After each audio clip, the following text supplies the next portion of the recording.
Perhaps we need some outside universal threat to make us recognize this common bound.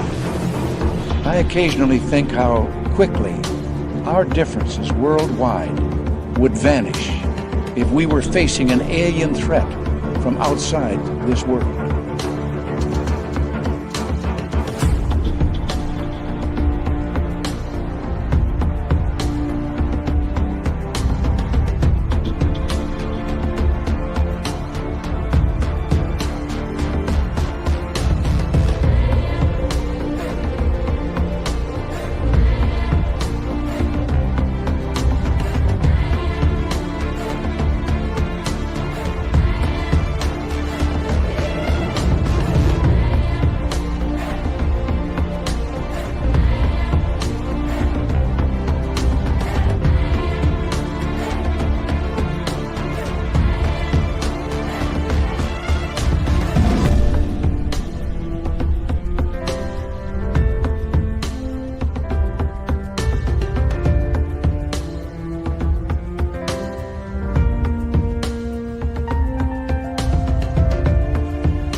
Good evening and welcome to a brand new week of Spaced Out Radio tonight. My name is Dave Scott. Always a pleasure to have little Jimmy Goodall on the show tonight.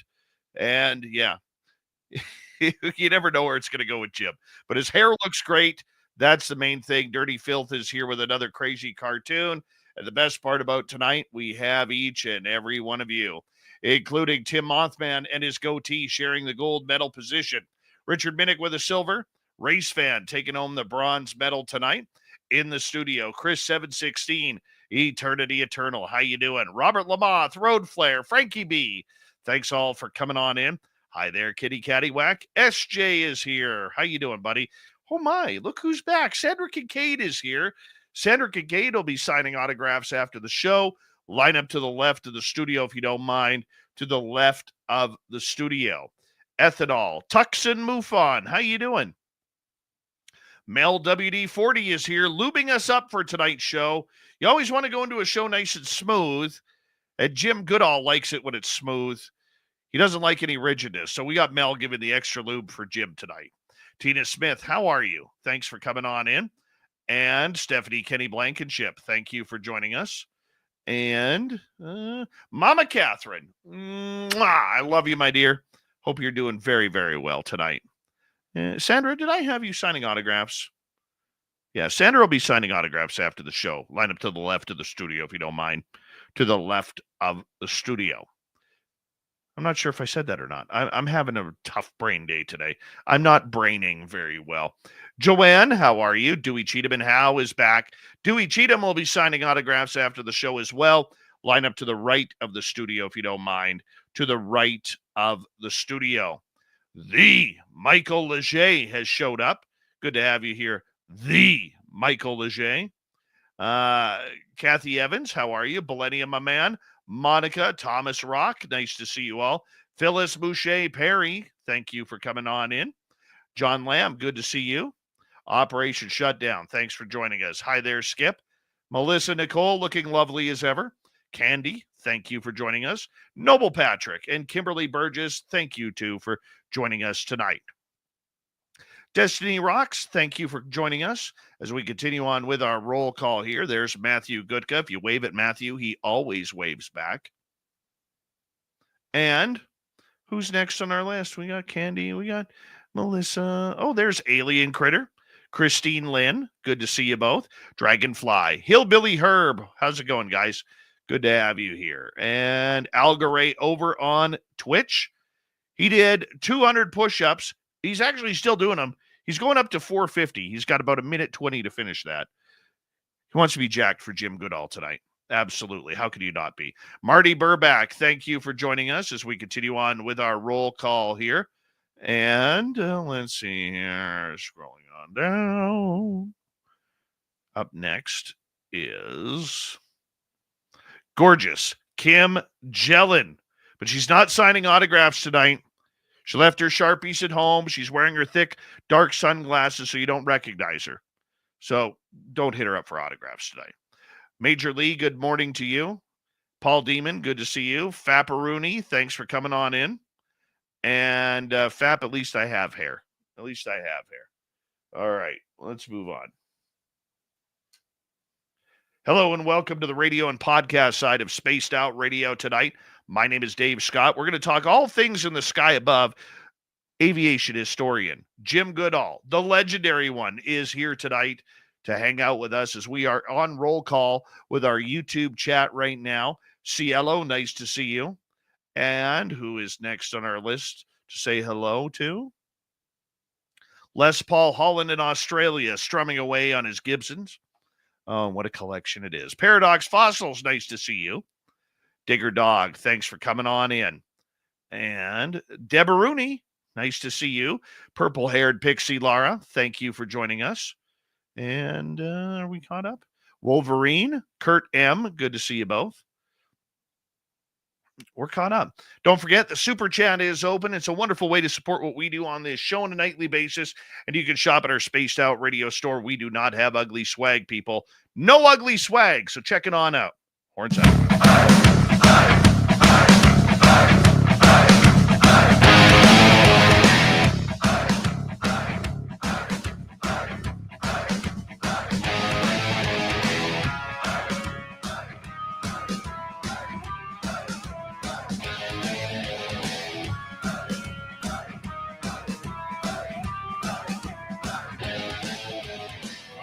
Central British Columbia to you listening around the world.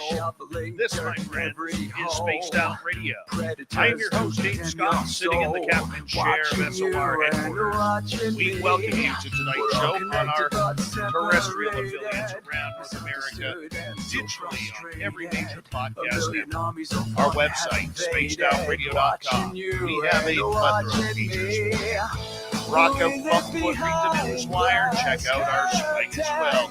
You can follow us on X at Spaced Out Radio, Instagram at Spaced Out Radio Show, and on Patreon in the Space Travelers Club. Tonight's show is brought to you by Jive Charities. Help make the world 10% happier by visiting Jive Charities today. You can find them on our website.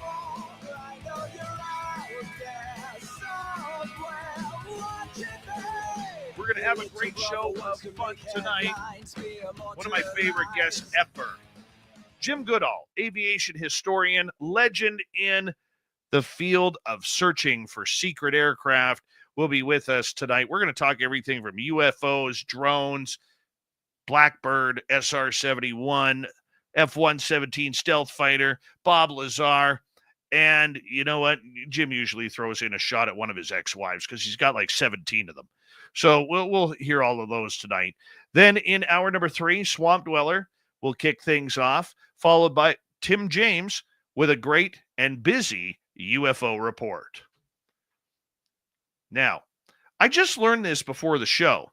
Jim Goodall, who is literally one of the top aviation historians in the United States, is actually about to be inducted into the Minnesota Aviation Museum Hall of Fame.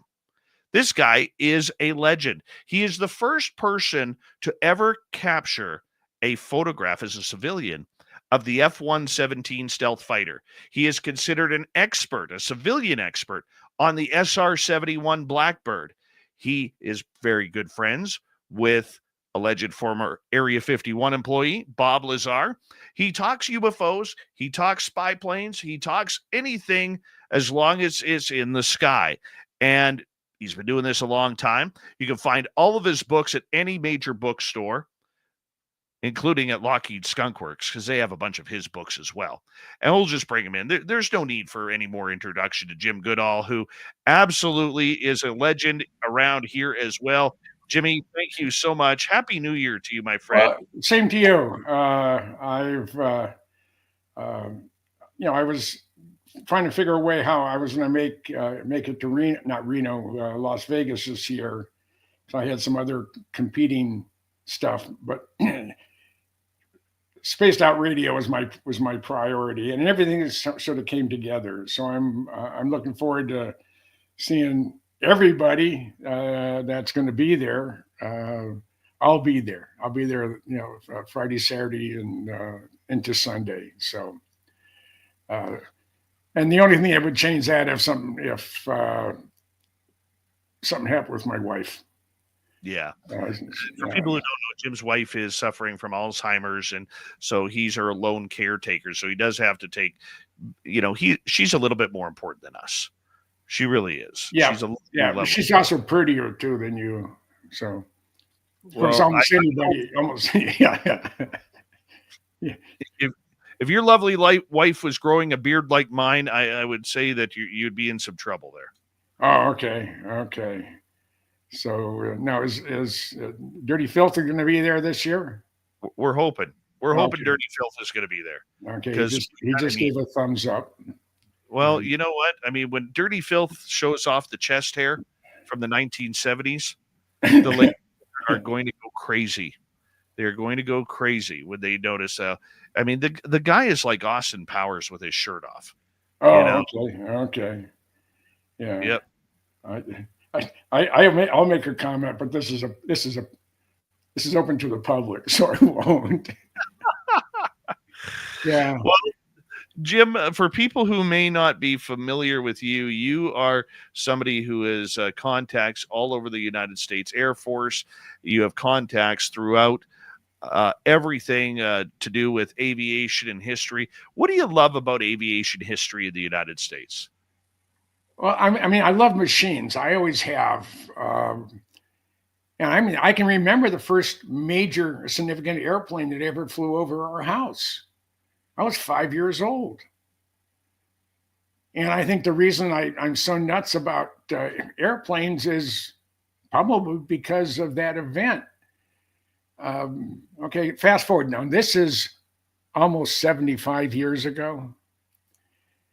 So I had already gone to bed, but it was still very light outside. And my dad came into the bedroom, and we were living in San Jose in the Bay Area.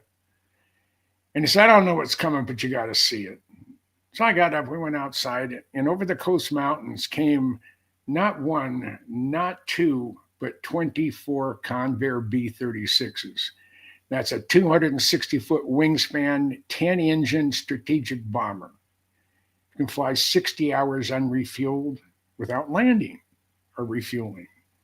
So they said the joke was the only time the B-36 would land was for the crew to re-enlist. So it was a joke. And they referred to it as the magnesium overcast. It's a huge, huge airplane. There's only a handful of them left. One of them right here in Tucson. I've seen all of them that do exist. And it's just a neat airplane. And that's what really got me going in airplanes. And we used to I love trains as well, but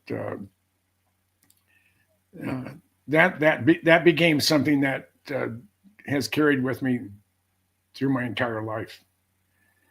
And I can tell, and just the idea that there is so much keen interest in what is flying today. And with the old warbirds that we still see around, I mean, you have a better chance of seeing a P-51 Mustang flying around these days than you do an F-4 Phantom or an F-101 Voodoo or an F-104 Starfighter. I mean, the jet phase is really, phased out. When they dump them, they dump them. You don't see an old F-8 or an A-6 intruder flying around. You know what I'm saying? No. And it's I've seen B-58s. They used to come into Elmendorf. If anybody doesn't know what a B-58 Hustler is, it was made by Convair. It was a 4-engine supersonic bomber. It had 4 of the same engines that an F-4 Phantom has. And they used to fly into Elmendorf, which is Anchorage, Alaska, about every 3 weeks, primarily to go fishing. And they're just an incredible airplane. And it's the only airplane that I think is as beautiful as the Lockheed Blackbird. So I've seen the Century Series airplanes fly. because I hung out at Moffett Field from about 1955 on for about 5 years. I was there almost every weekend or during the summer all week long. So I've been blessed to almost see it all. I didn't see the XB-70 fly. That's the only big one, significant one I never saw fly. But they're machines. I love them. Planes, trains, and automobiles. Where I live, Jim, very rarely do we, maybe once a day we see an airliner fly over. Okay. And last summer, I actually witnessed a B-1 bomber flying over at altitude towards Alaska. I'll be darned. And I just remember the sound. And, I'm such an amateur aviation buff, but I grew up, where I grew up in Abbotsford, British Columbia, which has largest air shows in North America. And being able to, be an air show brat that I was, I got to learn all of these incredible aircraft, and I would say I've probably seen, close to 100 different military aircraft fly, if not more, just being there over the years that I was. And I'd seen the B-1 bomber before. I've walked underneath one, and it's absolutely massive. But to see one flying in the sky at altitude and just recognizing, the sound, like that rumble. I remember hearing the rumble outside, and I was like, that's not an airliner. And then I looked up, saw the contrail, and I saw the wing formation with the engines, and I'm like, that's a B-1. That's absolutely amazing. That's a B-1. And yeah, it was first time I ever saw that. It was great. Yeah, it is when you see something like that, it has a excuse me. It sort of grabs you. It has a certain energy about it. I mean, I saw my first Blackbird in an engine run up 62 years ago. It's almost going on 61 years ago. And I can still hear it and feel it like it happened earlier today. I mean, it's just one of the most significant things I've ever seen. I mean, that's why I joined the military. That's why I joined the Air Force, because I wanted to be around cool airplanes. And I'm laughing at the cat. It's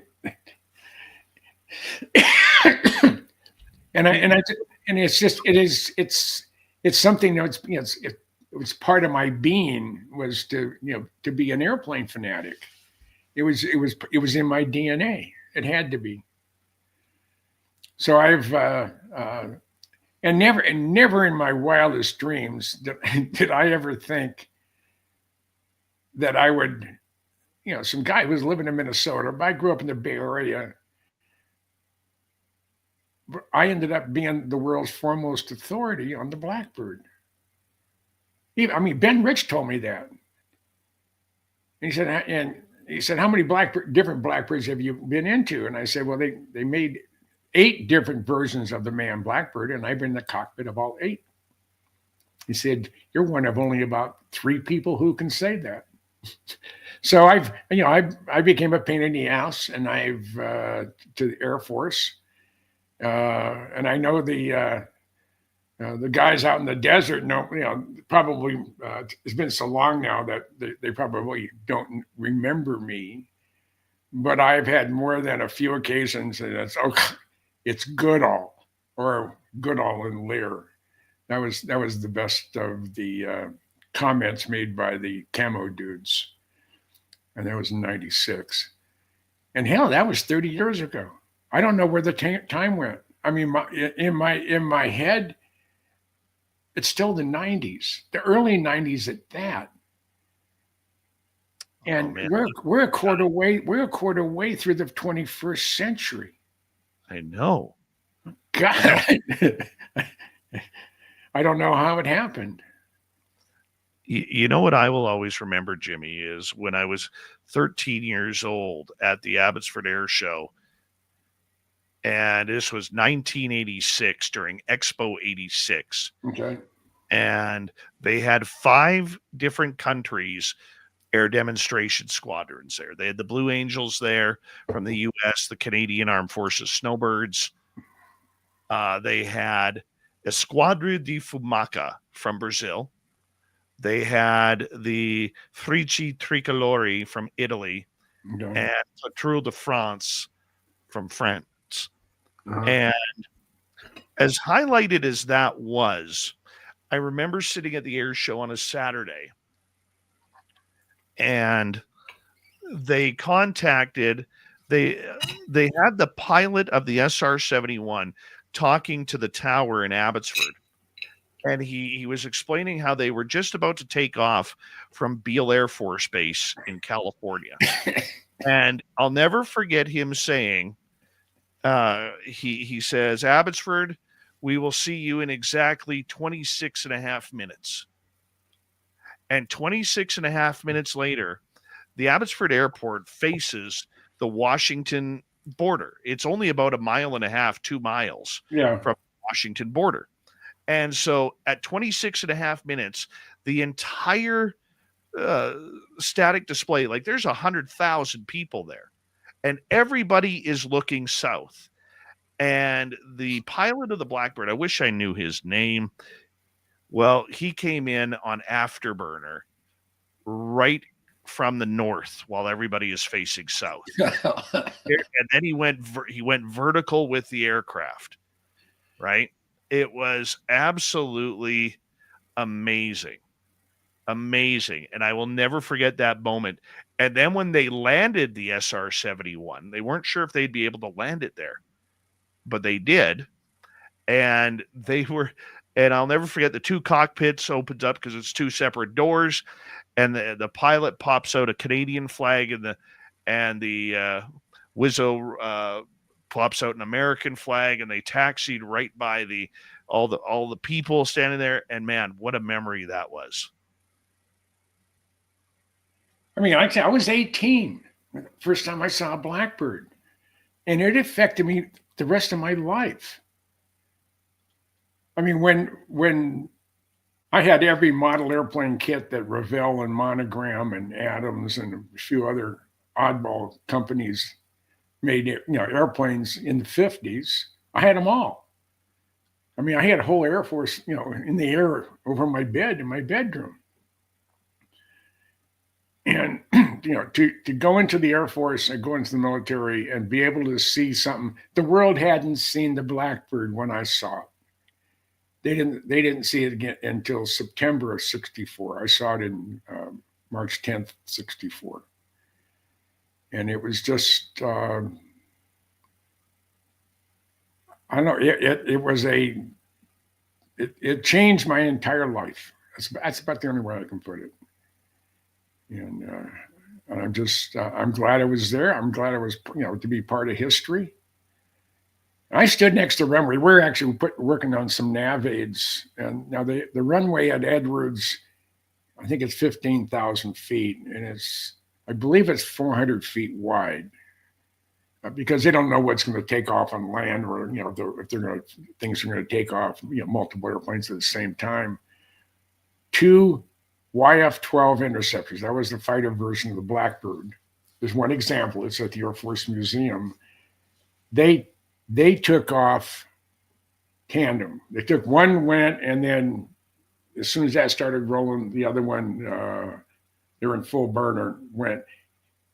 And 4 J-58s are not twice as loud as 2. It is the cube of the noise. It's unbelievable. Denny Lombard had a shot of 971 was having an engine run up at Palmdale, and he was asked to go behind it as close as you can and get some really, really good dynamic shots of the Afterburner. Now, he had, because he flew a lot for the Skunk Works, he was the official photographer. He had special molded earplugs, and then he had the Mickey Mouse ears, and he had a ballistic vest on. And he could only stand near the back of the airplane for about, said, 12 to 15 seconds maximum, and he had to back away because the pulsing of this monster J-58, I mean, it was literally beating on his body. And he said it was incredibly painful. He never experienced anything like that before. I mean, that's just a monster motor. And the funny thing about it, it was developed from the Navy, not the Air Force. It was a generic engine to be used for a fleet defense interceptor. The F-8U-3 Crusader 3 was destined to have a J-58. They looked at the RA-5 Vigilante, which is made by North American. It's one of the prettier Navy airplanes ever built. And that was, they were looking at taking out the twin J-79s and put it in one J-58. And it would be able to cruise at 2.7 Mach. So I've been there and seen and I've had my hands on a lot of just really, really cool stuff. And I've been really blessed to do that. I mean, I'm the only person in my neighborhood to have restored the cockpit of a de Havilland Comet, the world's first jet airliner. And it's not that far from you, Dave. I mean, if you and I don't know if Payne Field is the location is ever going to be open again to the public. When it became a commercial airport, TSA got in the way. But that, I built a Curtiss Oriole and a Curtiss Jenny from scratch. The Jenny was built to flyable standards. That was our unit's very first airplane. And and then I cut up a Blackbird and put it in a C5 and brought it home, put it back together. That's my crowning achievement in airplanes. And I've been blessed to have met the greats. I mean, I had lunch with Buzz Aldrin because I was working for the Museum of Flight. He came in and it was a Korean War fighter group that he was in. And that was at Future of Flight, which is also at Payne Field. Right. I think they've changed ownership. I think it turned it all over to Boeing now. But Tommy Cathcart was my boss. He said, "Hey, Jim," he said, you at Payne Field?" And I said, "Yeah." I said, "You want a free lunch?" And I said, "Sure, any day of the week." "Why? What's that? Where?" He says, "I'm supposed to have lunch at a banquet or a banquet luncheon at Future of Flight. And I can't make it. I'm stuck down here at the main museum. Would you fill in for me?" I said, "Sure." So he called and told him that I put my name tag down versus his. So I go in, I'm not paying attention to the guy sitting next to me because he has back to me. And I find my table and I sit down and I'm looking around and I look over and the guy is just now turning around. And I said, "Sir, I'm Jim Goodall." And he said, "Well, I'm Buzz Aldrin." And I said, "Well, I knew that." So I said, "Hey, I got a question. What's your thoughts of seeing aliens on the moon?" And he got this stupid grin on his face. He wasn't ready to burst out laughing, but it wasn't something he was expecting. So he just turned around for just a few seconds. And then when he got his composure, he came back and went on like I had said nothing. So but I did get a charge out of him. And I've met Kelly Johnson, Ben Rich, Kelly's right-hand man at the Skunk Works, was someone I corresponded with, or talked to quarterly over 20 years. You go to Sherm Mullen. I used to correspond with Sherm Mullen. These are the presidents of the Skunk Works. Of the 11 presidents I have met, 7 of them. Jimmy, hold that thought right there because we are going to go to break here at the bottom of the hour. Legendary aviation historian Jim Goodall is here tonight to talk all things airplanes and what's flying in our sky tonight. We'll be right back on Spaced Out Radio. Stay tuned, everybody.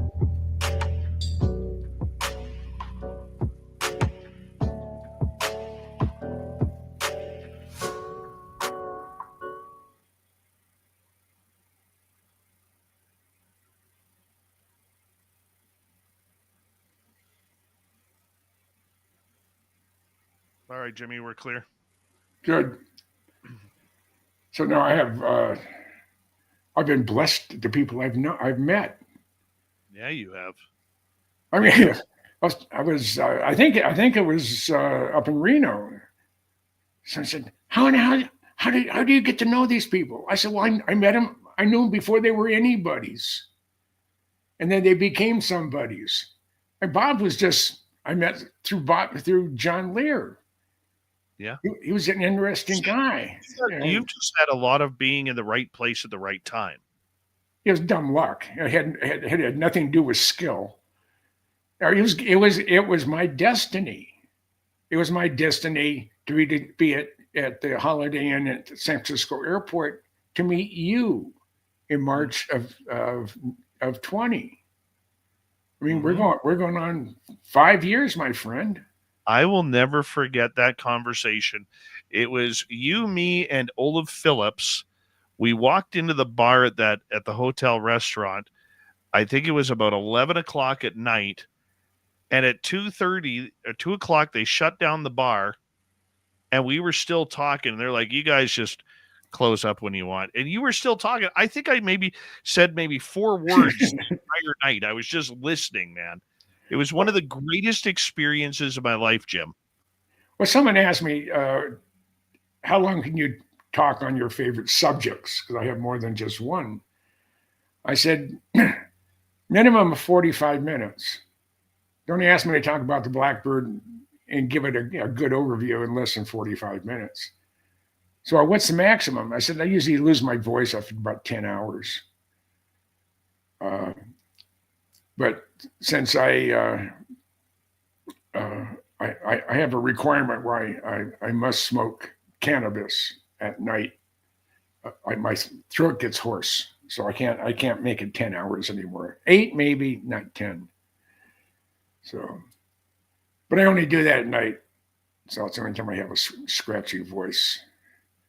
And on the 28th of this month, it'll be 39 years for 2 historic events. 28th of January 1986, it was Challenger. Oh, yeah. On that same day, starting at 6 a.m., yours truly, James C. Goodall, was going under anesthesia for 11 hours of brain surgery. And I wasn't supposed to make it. The doctor said, you have less than a 5% chance of making it. And for every hour after 5 hours, he didn't say it goes like this, it goes like this. And when you're still young and you come to terms with dying, it has a profound effect on not caring what people think. Someone asked me, so what would you do if so-and-so says, I hate Jim Goodall? I said, well, get in line. I mean, you're not the only one. And you're not going to be the last one either. I'm sure I'll manage to irritate or some butt hurts, fragile feelings. But I'm who I am. I've never pretended to be anybody. But on the other hand, like I think I've told everybody that I've ever been on a podcast with that if you're starting up in one and you don't know where can I get a guest, get hold of me. I'm retired. I have a wealth of knowledge. I can talk about almost anything. Yep. And really, I would never know on your multiple appearances on this show. I would never know that. Oh, okay. But I would be happy to be on anybody's podcast, even if it's just that person and me. Mm-hmm. I have a virgin ear to pollute. So here I go. No, and I'm 80 years old. I'm not here for fame or fortune. I've been flat broke. I've been very wealthy. comfortable now. I'm blessed to be very healthy. I have to be because my wife isn't. Jimmy, I'm going to get you to hold on right there because we are going to come back from break here. Sure. Big thoughts and prayers for our listener in our YouTube chat. Mark Sanchez, longtime listener. He's battling through cancer right now. So let's send him love and healing if you don't mind. Here we go with the next half hour, everybody.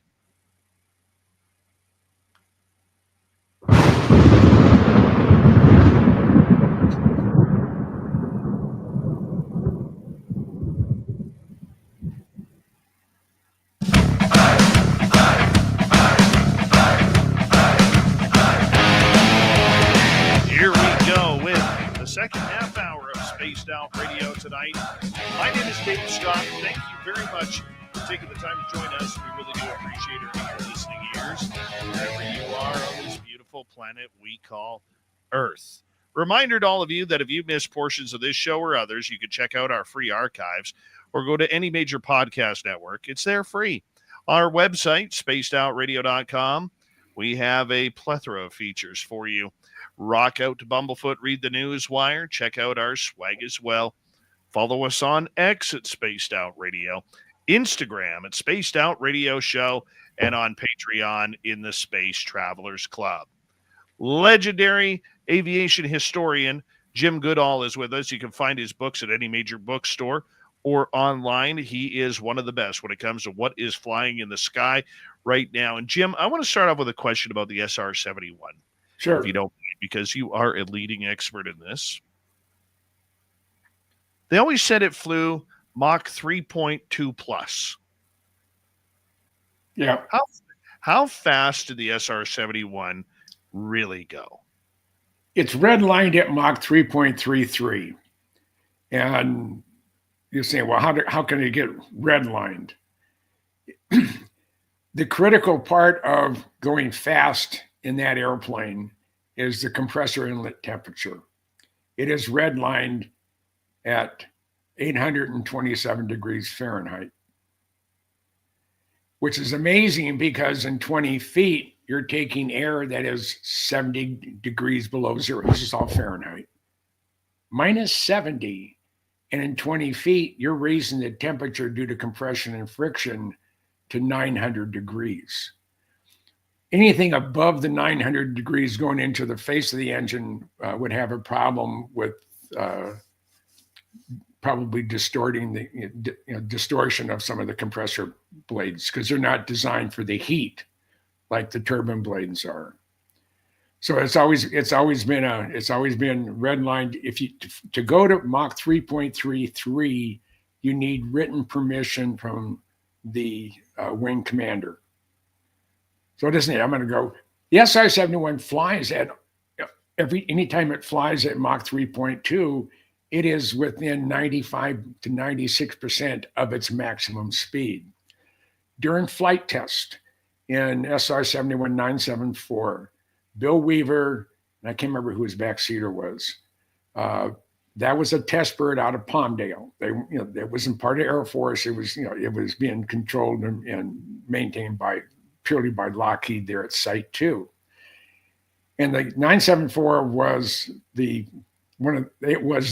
best of all the 50 Blackbirds flying.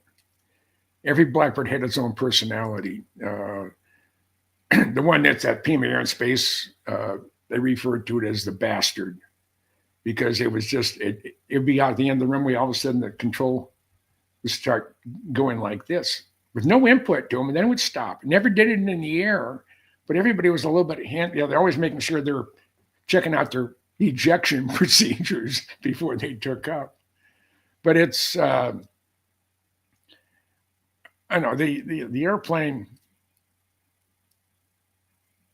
it just has a mystique about it. It's just, there's something about it that is just so cool. I mean, but the fastest an SR-71 has gone, and I believe it was Bill Weaver, the air was perfect. They're a 974. They just finished their test card, contacted Palmdale, said, can I run it out? It's running really great. And everything is just right where it's supposed to be. So I said, yeah. So he just firewalled the throttle, and he's accelerating, and at Mach 3.43, he had a dual unstart. Now, when you have an unstart, you lose 83% of the thrust out of that particular engine. So when you're going, you're going through the air at probably close to 4,000 feet per second. That's faster than a speeding bullet. And you are more powerful than a locomotive. So, and all of a sudden, the airplane went bang. And he said if it wasn't for his harness, he would have gone through the windscreen. Oh my! He said it wasn't a slowdown. It was hitting a wall. When they had to do a unstart, said the backseater messed his pants. It literally scared the poop out of him. And but he hit 3.43 before he had to do a unstart. He said he never wants to go through that again. Bill Weaver was also the guy in 973 that was over Las Vegas, New Mexico. And this was in the early 60s, I think 67 or 68. I guess it would be late 60s. They had red tagged the front fuel tank. And you fly the airplane on its neutral point. In other words, it's like getting a 4x8 sheet of plywood, and you get a broomstick, put it right in the center, and you're balancing, this 45-ton, 107-foot long speeding bullet going through the air, at 3,200 feet per second, and you're balancing it on a post, on a pole. It's real. The center of gravity is real critical, and because they couldn't manage the fuel, putting in fuel in the front tank, they were a little bit rear head, too much weight in the back, and as they were going in a bank turn, they had an unstart, and the airplane yawed this way, and then the other engine went out and it yawed that way. Bill Weaver lost consciousness that way. It started going like that, and it came apart. And the next thing you know, he was outside the airplane. He doesn't know how he got there. He's not sure how he got there. Well, as it turns out, the emergency handle on a fighter airplane is in the fuselage, and it's usually on the left side of the airplane, and that's where the rescue people go. And it's usually, I don't care if it's a black airplane, the cover is going to be painted typically yellow. At least it was in the Blackbird. The F-117's not so much. And you pull that handle, that blows the canopy, and it cuts the belt from the ejection seat so they can just pull you out. This is like if you crash on the ground, then crash. That's a crash. You okay there? Oh yeah. I talk with my hands. It could be dangerous. You have lost your microphone there. Yeah. Is it okay now? Oh, I can barely hear you now. You can? Yeah. You're being smart ass. You might want to get closer to it. How about now? Much better. Okay. So where the heck was I? We're talking about speed. Well, everything about the Blackbird is just incredibly unique, and 974 was absolutely the best flying of all of them. The worst, like I say, is 951, and that one's still here, and it's here at Pima. And they lost that airplane in April of '86 over the far western Pacific off of Luzon in the Philippines. And it had a catastrophic engine failure. And it took out all the hydraulics, and they punched out. And the airplane crashed. They got out fine. Some locals in their dugout canoes, 10 years earlier, their title wouldn't have been local, colorful person. They were cannibals. they were headhunters 20 years earlier, or maybe. So here are these headhunters pick these guys in the $125,000 each David Clark space flight suit, and put them in the dugout canoe and brought them back. So now the Air Force wants all the sensors. It's not very deep water out there. So they calculated where it would hit the ground, hit the water. And the locals said, no, it's way over here. And Air Force said, no, you don't know what the hell you're talking about. It's over here. So they went searching over here for 6 weeks. They were scanning back and forth with sonar, trying to find it. And they started going, now they're heading over in that direction where the locals said, and exactly where the locals said it went in, it was there in 150 feet of water. So they went and recovered the whole thing. And when something like that happens, Jim, is the Navy obviously prepared to do that because they want to get that craft before some Chinese or Russian trawler comes by with a giant hook to hook up? Oh yeah, like we did with the Glomar Explorer when it picked up the submarine that sunk with 4 nuclear weapons on board, which I understand we recovered and detonated at least one of them. And but we told the Russians that we didn't get squat. So, but I know better. So, but everybody who was involved with that is, they're all pushing up weeds. So I'm not worried about retribution. All of a sudden, bang, bang, bang on the front door. Yeah. So you have studied so many historic aircraft from the U-2, the SR-71, the F-117, stealth fighter, and many others that have come in between that. We know what we see. We don't know what we don't see. If you were to look at this whole drone situation that we see going on right now, in your expert opinion, what do you think is going on?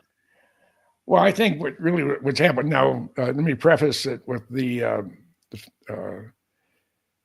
we have had the ability since 1975 to track and locate and determine the type of radioactive material over long distances, either from airplanes. And to say if we had a sensor on the ground in the Straits of Hormuz, we could, if a ship was going through, we could determine how much fissile material, if any, the approximate quantity, and any of its weapons grade.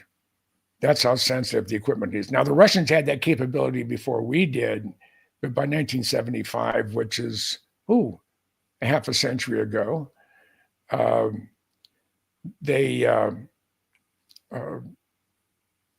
we've had that capability. What I believe is flying all over the East Coast, a major shipment of medical grade radioactive isotopes. I mean, they're highly radioactive, but it's a large quantity of them, was lost, misplaced, or stolen in transit, but it wasn't reported for a bit. What's going on, what has been going on up and down, at least from what I can gather, is they've been flying radiation sniffing drones. This could be a sum of all fears type of event. Instead of having a nuclear detonation, we have a presidential thingy coming up in about a week from. Yes. And that it wouldn't kill anybody immediately, but it could render Washington, D.C. uninhabitable, which is not, and it by itself is not a bad idea, but not if you heard it, not if anybody has heard it in the process. So I believe that is a bulk of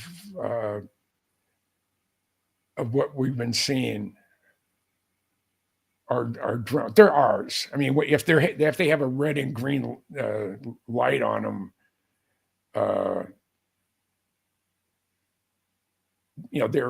they're ours. They're flying in controlled airspace.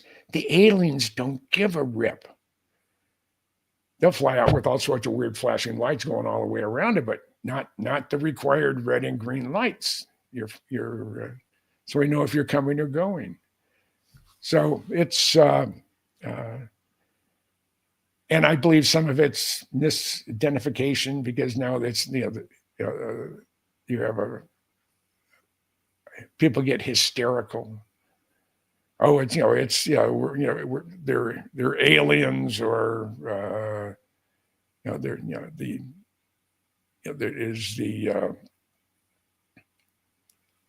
the bad guys coming for us. When in reality, I think all it is it's United States military or United States government. It may not be a military operation. It may be a government operation. Do you think then that this is a cover-up that's necessary, or do you think that the American public has been played with their eyes wide open on this one? I over the last couple of years, the legacy media has shot itself in both feet and in the head. I don't think people are having a hard time believing anything that comes from the so-called legitimate news. Today, the leading factors are, are you going to be on the right podcast, to get your message out? Yeah. Not I'm going to sit down with Pretty Boy from NBC or CBS and we're just going to share spit, and then we're just going to lie to each other for 27 minutes or whatever and call it a day. We're getting information. I was looking at stuff that was posted on the internet from people with cell phones covering the LA fires. I mean, they're there. They're talking to people. It was happening live. And these are civilian journalists. These are the you and I's of the world out there doing what the fake media doesn't know how to do. And was it CNN's numbers were below that of and the demographics that they're shooting at, the 26 to 54 age group. That's the people who buy everything. A rerun of Hee Haw had more. So I don't think the television show Hee Haw has ever been mentioned on this show. Well, it has now, but that's how unpopular Washington Post. They say their online viewership is down 90%. Maybe it's not surprising. Yeah. As a former mainstream journalist, the people who taught me when I went to journalism school, and most of them are still alive, all but one, they're just rolling their eyes at what's happened to the media. They are rolling their eyes, and like that is nothing that we discussed. But getting back to the drone aspect, is we got about 5 minutes to go here. You believe this is U.S. technology, just like where, these drones of all sorts of shapes and sizes are out there. But why not just come out and admit it? Just say, look, these are ours. We're just doing some testing for the inauguration coming up, or we're doing some testing for. And that's some of it too, by the way. I'm sure that's some of it too. I'm sure it is. I'm sure it is. But to show you the sensitivity of these sensors that are out flying, And this goes back, it had to be the late 70s, early mid-80s, maybe mid-80s, a long time ago, long before some of the people that are listening were born. A gentleman I know, he lives in southern Jersey. He had the prostate problems, and his doctor's in New York City. So he got prostate. He had they call it gamettides. They're little radioactive seeds they put in the prostate to kill the cancer. He's driving down the New Jersey Turnpike. All of a sudden, he is surrounded with guns drawn. SWAT. I mean, there was military out there. There were sheriff. There were local police. There were highway patrol. And they said, "You have been identified of carrying extremely hazardous radioactive, radiological substance." And the guy said, "Well," he says, "I'm not carrying anything." "Well, my body is, but I'm not." I said, "I just had some radioactive seeds put in me about an hour and a half ago." That's what set it off. That's how sensitive some of these sensors are. And this was 30 years ago, maybe even longer, that this happened. So they have sensors all over the place. They have sensors in airports, radiological sensors. And there are places that you wouldn't, they're probably in a lot of government buildings. There's places where you wouldn't think they would be that they are. And this is from a friend of mine in law enforcement.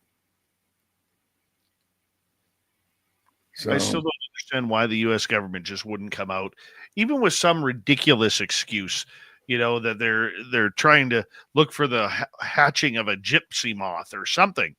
Because just look at the IQ level of the people in Washington, D.C. They don't know how to do anything like that. Listen, our job is just to lie to the general public. So they don't know how to tell when something is actually happening. 2 minutes to go here. These drones, what about the shapes and sizes? I mean, people are seeing everything from, regular sized drones to helicopter sized drones to bus sized drones. They seem to be all over the place. Well, you got to add a little bit of hysteria in there as well. And I'd be willing to bet a good number of what they think maybe drones could be aircraft. I can remember now he's now passed away, and I don't want to I won't even say name. I won't even mention his name, but he was no, never. I'll go somewhere else on that. It's just I don't know. There's just what irritates the heck out of me in today's world and our government. Now, it may end up being yours here one of these days too, but I think there should be ramifications for the government lying to us. We can get charged with perjury, lying under oath, but these rat bastards can say whatever they want, and they're immune. I think that's wrong. Well, the one thing that I'm pretty sure it is aliens. And have you talked to anybody with 30 seconds to go to show that it isn't an alien invasion? I guess one of them crashed, and they picked it up, and it was, from what I can gather, it was conventionally made, so it wasn't something that that came out of S4 or some alien craft that's hovering over the central Atlantic or maybe just below it. But there's a lot. I mean, they're now saying that craft could be coming up from the ocean. There's a lot of ocean we haven't looked at.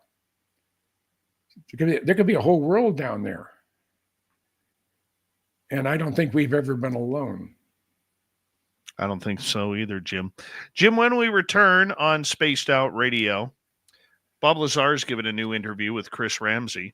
And I want to get your take on Bob coming out and speaking publicly again about his time in Area 51. I know you know all about that. Jim Goodall is here on Spaced Out Radio. Spaced Out Radio with host Dave Scott.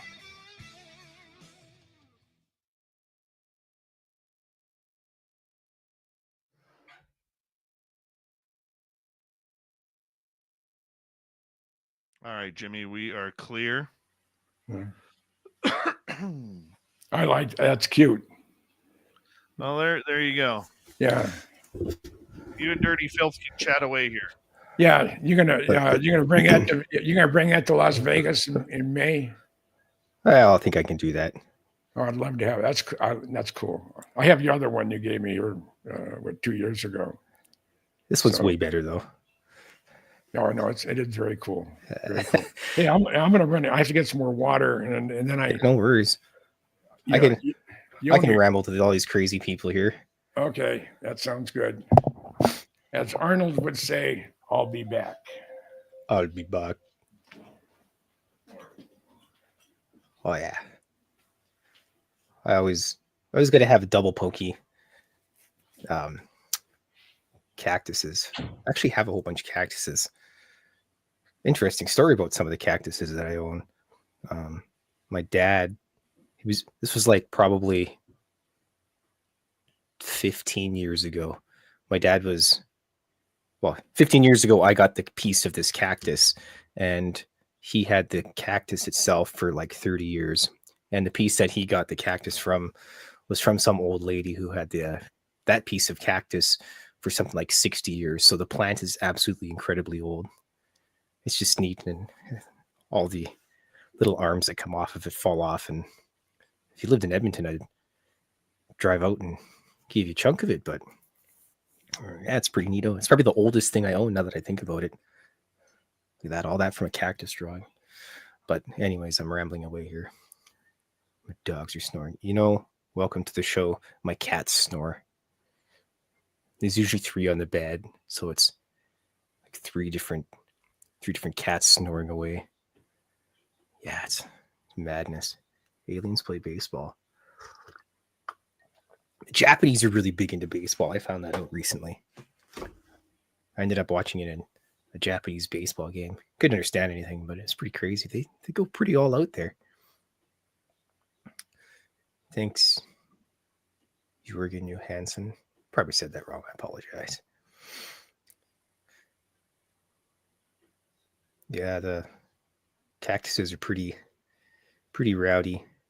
I have them in just the right spot in my kitchen. I don't even have a dining table. I just got rid of the whole entire dining table and moved it downstairs for the tabletop role-playing game table. And so yeah, basically the entire kitchen is just full of plants. I have a small jungle. Like plants, probably my favorite plant that I own. It's a purple passion. It's kind of a vine, not really, but it's got purple little fuzzy hairs on it, and when the sunlight hits it just right, it actually looks really neat. It's like a neon purple, none of that wussy dark purple stuff. Well, not maybe neon, but in the sunlight it looks neon. Anyways, rambling away. I apologize, plants.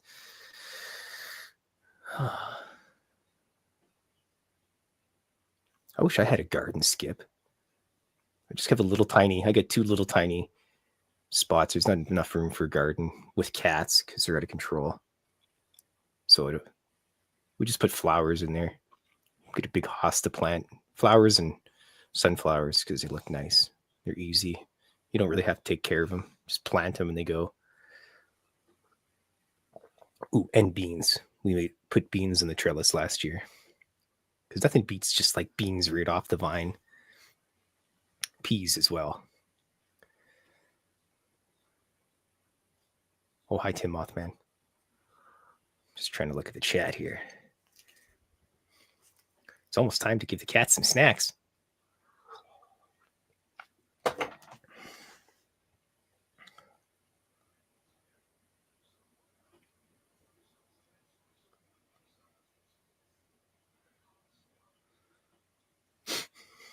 Yes.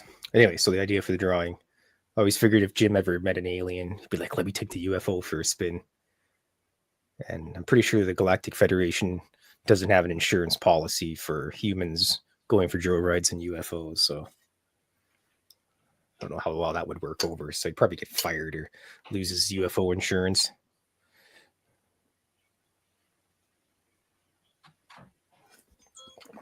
That's a good part.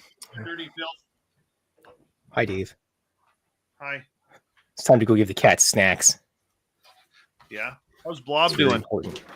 If you sleep out of the back of the couch, look, there's the sketch for the drawing today. Look at that. Anyways, have a good night, everybody. See you Good later. night, Jim, when you get back. We love you, buddy. All right, Dirty Filth, everybody. Hi, Vanessa. How are you? Who else has jumped in here? Ooh, I didn't have to cut any cuss words out from you. I was actually kind of surprised.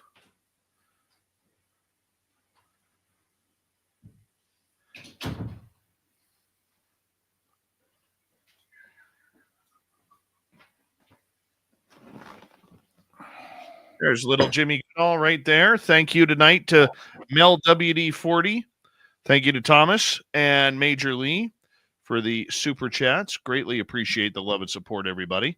Thank you very, very much. And here we go with hour number 2.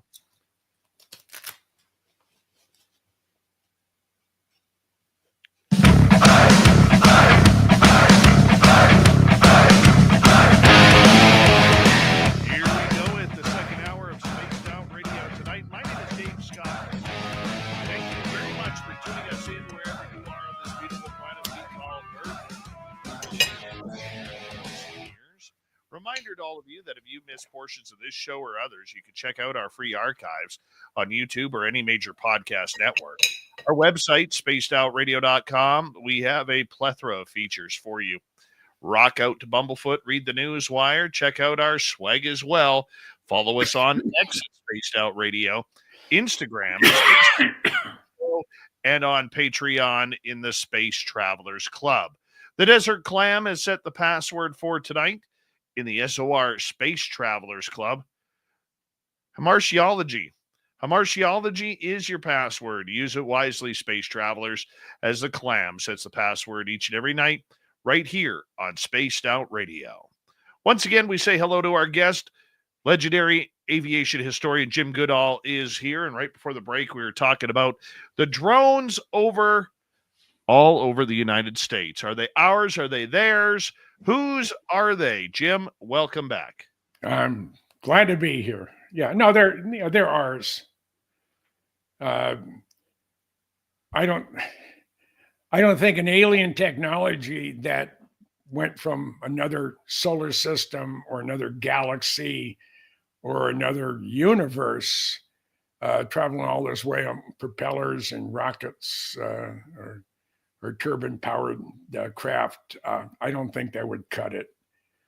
So no, the drones, are one of three things. One, they are ours, but they're probably the government, not necessarily Air Force, Army, Navy, Marines, whatever. But maybe lose track. But it's and then you have the commercial drones that are up there doing whatever, and then you have the privately owned ones. I mean, you and I can go out if we had the extra funds and pay $2,500, $4,000 for a drone for to go and play with, and people are doing that. And the technology in today's drones are unbelievable. Battery gets low, it goes back to where it started. They have collision avoidance and everything else, unless you're flying a Canadair water bomber. One ran into a drone. I think it was yesterday, right on the lead edge, outboard of the engines.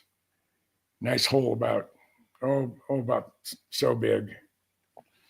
They found the remains of the drone too, and they know who owns it, and that person's going to have probably more than a talking to.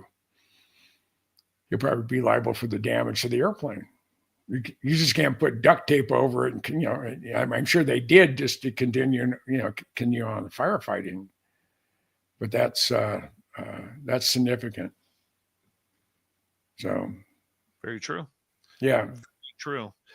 Who have you talked to, or have you talked to anybody about this to make sure that what you're saying isn't of, say, foreign descent, whether it's an adversary or whether it's alien? I mean, everybody I've talked to, there's a good handful of people that are knowledgeable in a lot of things. It's ours. I don't think an adversary would be stupid enough. But then again, if you're in politics, it could be stupid enough. It doesn't make sense. They could just go to Target, buy one, and that has 4K capability, and return to sender, and go fly over stuff if they want to do stuff like that. I'm talking about enemies. So I don't think I don't know of any benefit they get from that, unless you're searching for something specific, like something very radioactive. And I believe, now they may have just continued running the drones up and down for other reasons. Again, the inauguration's coming up in less than a week, and they may be monitoring a lot of things. They may have special stuff up there, intercepting cell phone, intercepting other types of communications, where they can have some of the government or non-public domain drones can stay up for long periods of time. And when you can have a whole helicopter as a drone, I mean, it's just. What are you bringing into the area? Why are you bringing it into the area? What is the purpose? Now, there has to be a purpose for whatever all the drones are that are without question large government type drones. They aren't going to be privately owned big drones. That's something that would come out from either manufacturer or a government entity of some sort. And there's all sorts of rules that you have to abide by on drones, as well as manned aircraft. So, and all these drones have they have like transponders. If you fly your drone, say you buy one of the expensive drones, and you fly it above the 400 feet above ground level, or more than 2 miles away from where you're at, they know. They can find out. I don't know if they'll be looking, but they have the ability to find out. I'll just point something at it and click on it, almost like a radar gun. Says, "Oh yeah, that's that criminal Dave. Yeah, we've had to deal with him before."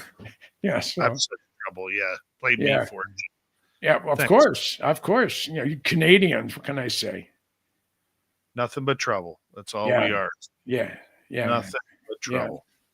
Yeah. So, but we love you anyway. At least you speak pretty much our same language, eh? Well, we're oot and about, know. Yeah. That's just the way it is. We try not to do too much more than that. No, but I have to say I've been to every province and territory in your beautiful country. And not counting the cold weather, the people are always delightful. Well, it's only -9 Celsius outside, so it's almost putty. That's what. I was talking to my ex-wife, first one. She said, "Well, the high tomorrow is to be -4 Fahrenheit." Yeah, been there. Yeah. So right now it's about just under 16 degrees Fahrenheit outside SOR headquarters. That's not bad. That's not bad. No, I've been to football games that weather like that, but Yeah. Like I said, it's hoodie weather right now. yeah, yeah. I mean, when my kid was growing up, it's 22 degrees out there. He has to, break the ice on the mud puddles so he can stomp in them. He's out there with just a t-shirt on. I said, James, come and put a jacket on. Dad, I don't need no jacket. I got hot Sicilian blood. And he's a true Minnesota boy. He really is. I want to ask you about Bob Lazar. He has been pretty silent on the interview front ever since doing the Jeremy Corbell movie a few years ago. And recently he spoke with Chris Ramsey because there's actually a Canadian production coming out about Bob Lazar once again, and it uses a lot of AI technology that is going to be used to kind of draw out what Bob describes what was happening out at S4 and everything. Bob doesn't do a lot of interviews overall. Why to this day does he remain so shy? Because he was treated so poorly when he was the original whistleblower. And that's also the name of the documentary that's coming out. And it was supposed to come out for Christmas time. And I got a email from Luigi. He's the president of the company that's doing the document. It's called Bob Lazar, the original whistleblower. And Bob told me he's seen some of the CGI. Now, first of all, let me preface the fact that Bob Lazar has a photographic memory. Not a good memory, a photographic memory. So if he's seen something or read something or took something apart, he knows exactly how it goes back together. And I don't know where it's going with that part, but Bob said some of the clips he's seen of the upcoming movie, Bob Lazar, the original whistleblower, he said it gave him chills. He said it was like I was there, like I was in the hangar. And he said there's three parts to this event. And I asked Luigi, when is it going to be? When's the premiere? And he said probably May, June timeframe. So they've run into some roadblocks. I don't know if they're political roadblocks or what, but they've overcome them. But it's delayed them a bit. I said, "Why am I still on your VIP list to get free tickets?" He said, "Oh, absolutely, absolutely." So, regardless of where, and the premiere will be in Las Vegas, and they have kicked around trying to get the Sphere at Las Vegas for the world premiere. Would that be hot or not? I think that'd be a great time. Oh, that would be an incredible time. And so I told random guy, I'll see if I can get you a seat right next to Bob. And we really hit it off. We really did. I'm just he's a hell of a guy. But no, Bob has it's in his contract that he can only, I think he went on Joe Rogan. Did he go on Joe? Or no, I'm not sure who he went. I think it was Joe, but because I asked him, I said, "Hey, I have never asked you for anything." I said, "Could you come on one of the podcasts I'm on? I don't have my own, but would you be willing to go on?" And he said, not at this time. because he's under contract. Once the movie's over with, and then that changes.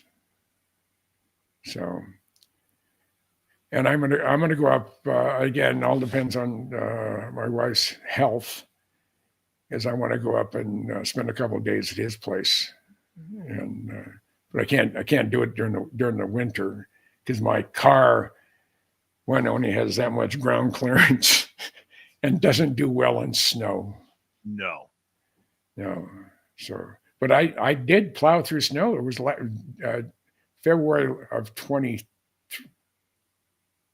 23. I got a tour of SpaceX, and I'm with Michael Schratt, then Joel Christopher Payne, and then a buddy of mine. We went there. It was incredible. And as we're heading back, I'm looking at the forecast, and there's snow going through the mountains all the way down into Mexico. And I have to go over 2 passes on Interstate 8, which is right on the Mexican border. And I ran, and one's at 4,300, one's at like, just under 4,100 feet. And I'm going through there, and the only way I made it, I was following semi tracks, and I had snow coming up over my hood, so I was plowing through it,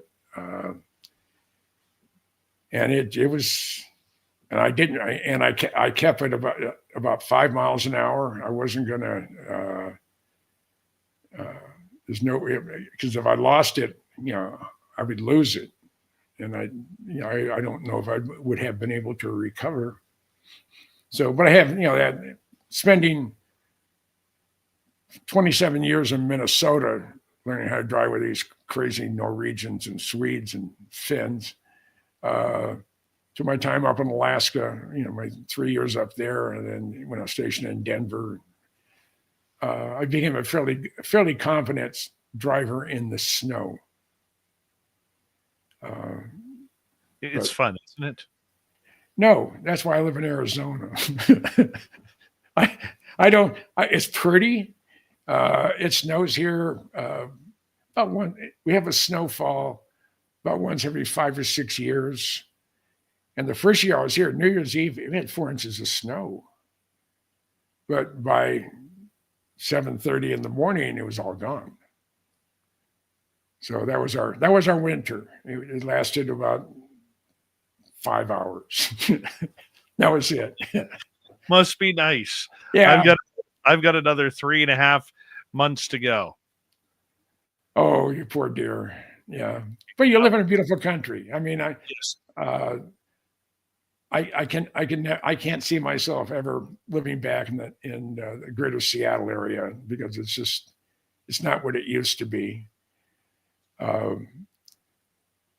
But I don't know if I could deal with the cold, dreary. I mean, I had to go out in the garage and put away some Christmas stuff today, and I'm wearing shorts, and that's not a problem. But I had a T-shirt on, and it was cold out there, so I had to put a jacket on to. What's cold? Just tease me a little bit. What's cold? Oh my God, the highs was only like 55. Oh, but the high, the lows have gotten down. At 6 o'clock in the morning, they may hit 29. That's Fahrenheit. That's Fahrenheit. Shorts weather. Yeah, that's still shorts weather. Yeah, we got a buddy of mine. This goes back 1964, 65 time frame. Is a buddy of mine? I can't remember Danny's last name, but it's not important. We got thrown out of Alaska there in Alaska because we were there barefooted. It's middle of winter. We were sloshing through we didn't want to get our boots dirty. So we took our boots off and ran across the parking lot barefooted and went inside, and they weren't too happy with us. And we didn't have heavy clothing, even though it was cold. You do that when you're young and stupid. And I almost froze to death walking back from heading towards the hospital gate. It was like 25 below zero. And I just had I had a t-shirt and a shirt and a light, not a heavy jacket, but a fairly real one. And I was walking. I had been hitchhiking, but no one had picked me up.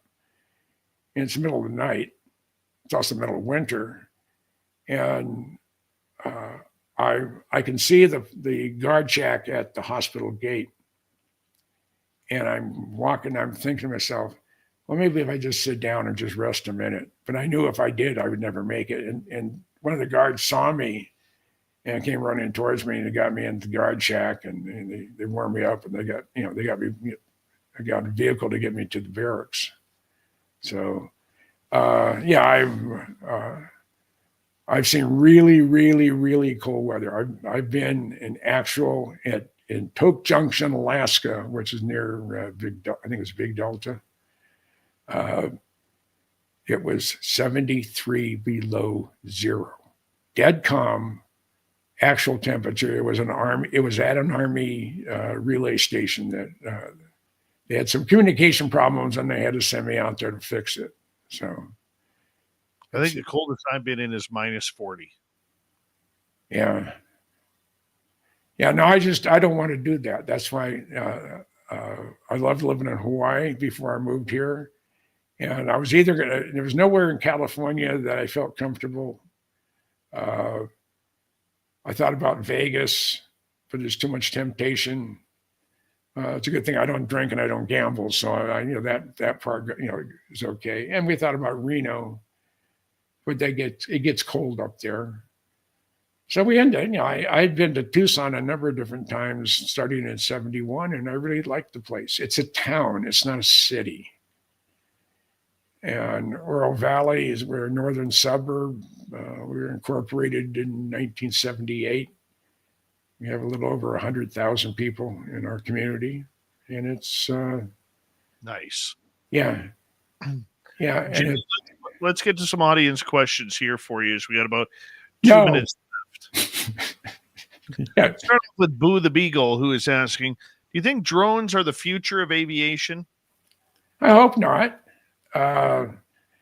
Drones serve a purpose. You use a drone to go into an area or a confined area where that's the only way to get any video coverage is a drone, and it could be one of the small ones that are this big, or the ones that are as big as a fly, or the ones as big as a bus, depending on their needs.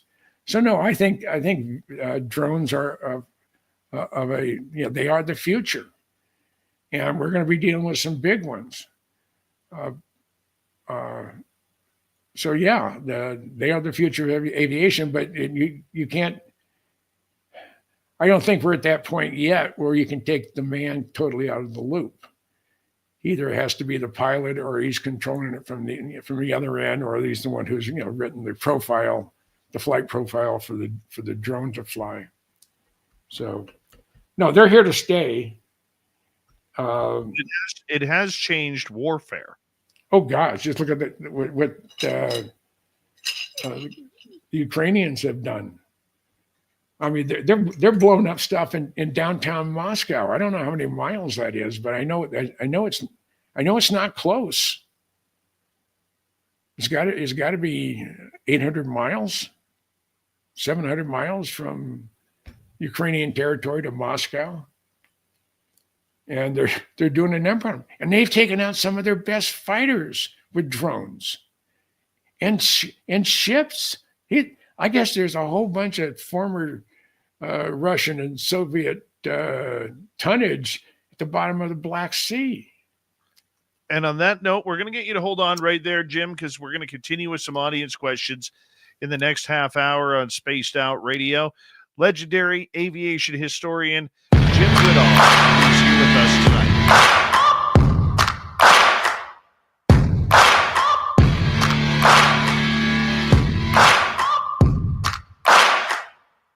You're listening to Spaced Out Radio with your host, Dave Scott.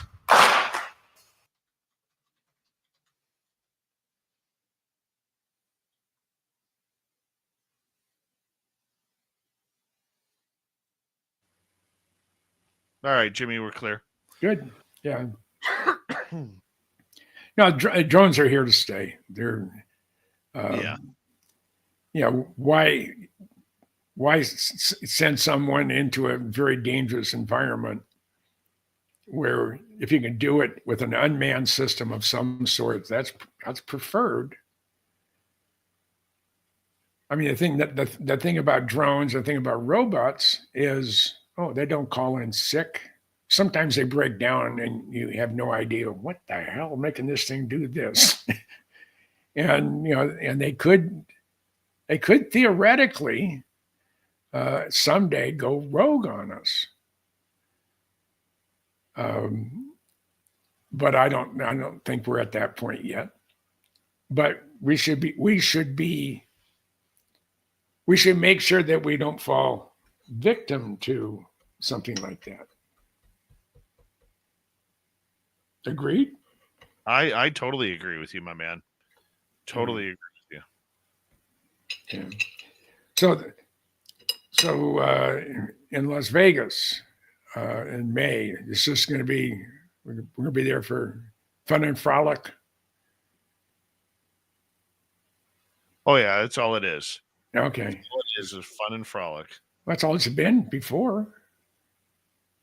Or it was more structured before, though. Yeah, it was a little bit more structured. We're not going to be having the radio show. It's just going to be having some fun. Yeah. Okay. I can live with that.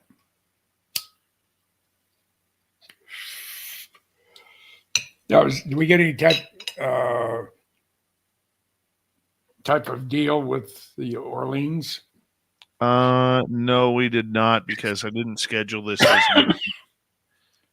So you might have to crash either at Nellis or random guy will have you. I hope so. Yeah. I enjoy them. We were up all night talking the last time I was there.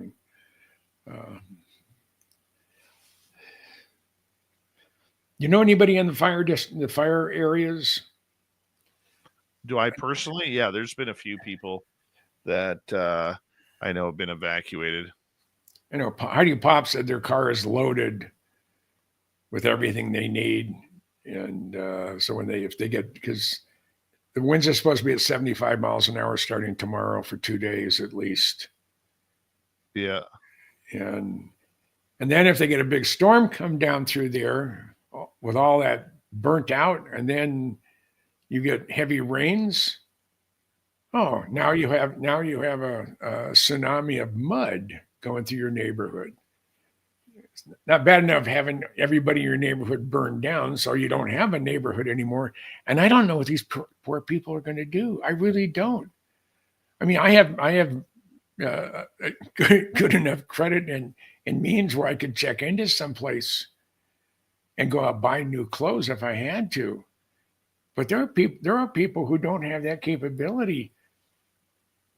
And the ones that are really hurt on these are the gardeners, the cooks, the maids, the nannies, the personal trainers, of all those. I mean, they said every celebrity restaurant in Pacific Palisades got burnt down. All of them.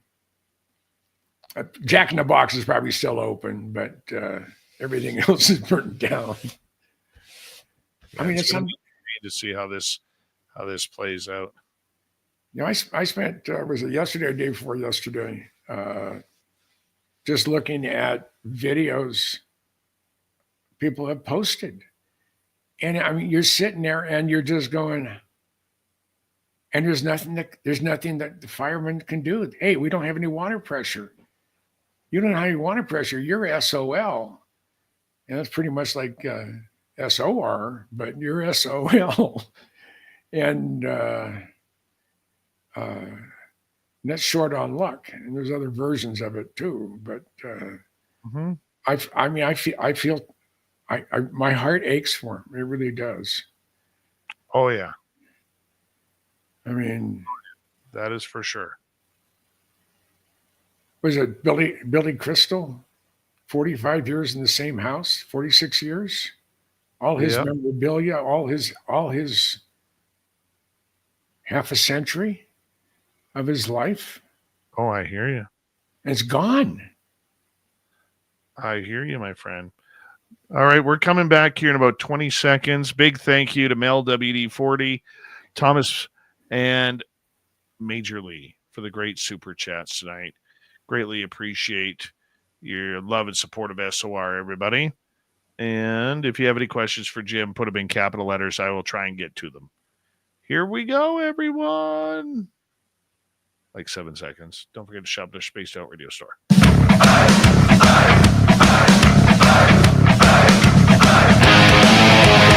Here we go in the second half of Spaced Out Radio tonight. My name is Dave Scott. Always appreciate you tuning us in wherever you are on this beautiful planet we call Earth. Reminder to all of you, we will be in Las Vegas. Jim Goodall is going to be there. It's just a fun event that Merle and Dave are putting together to hang out with our listeners May 1st to 5th at the Orleans in Las Vegas. If you want to join us, there is no tickets to buy because you're really just showing on up and hanging on out with us. That's it. Yeah. So if you want to come hang out and talk some weird stuff, we will be in Vegas May 1st to 5th, once again, in the Orleans Hotel Casino Resort.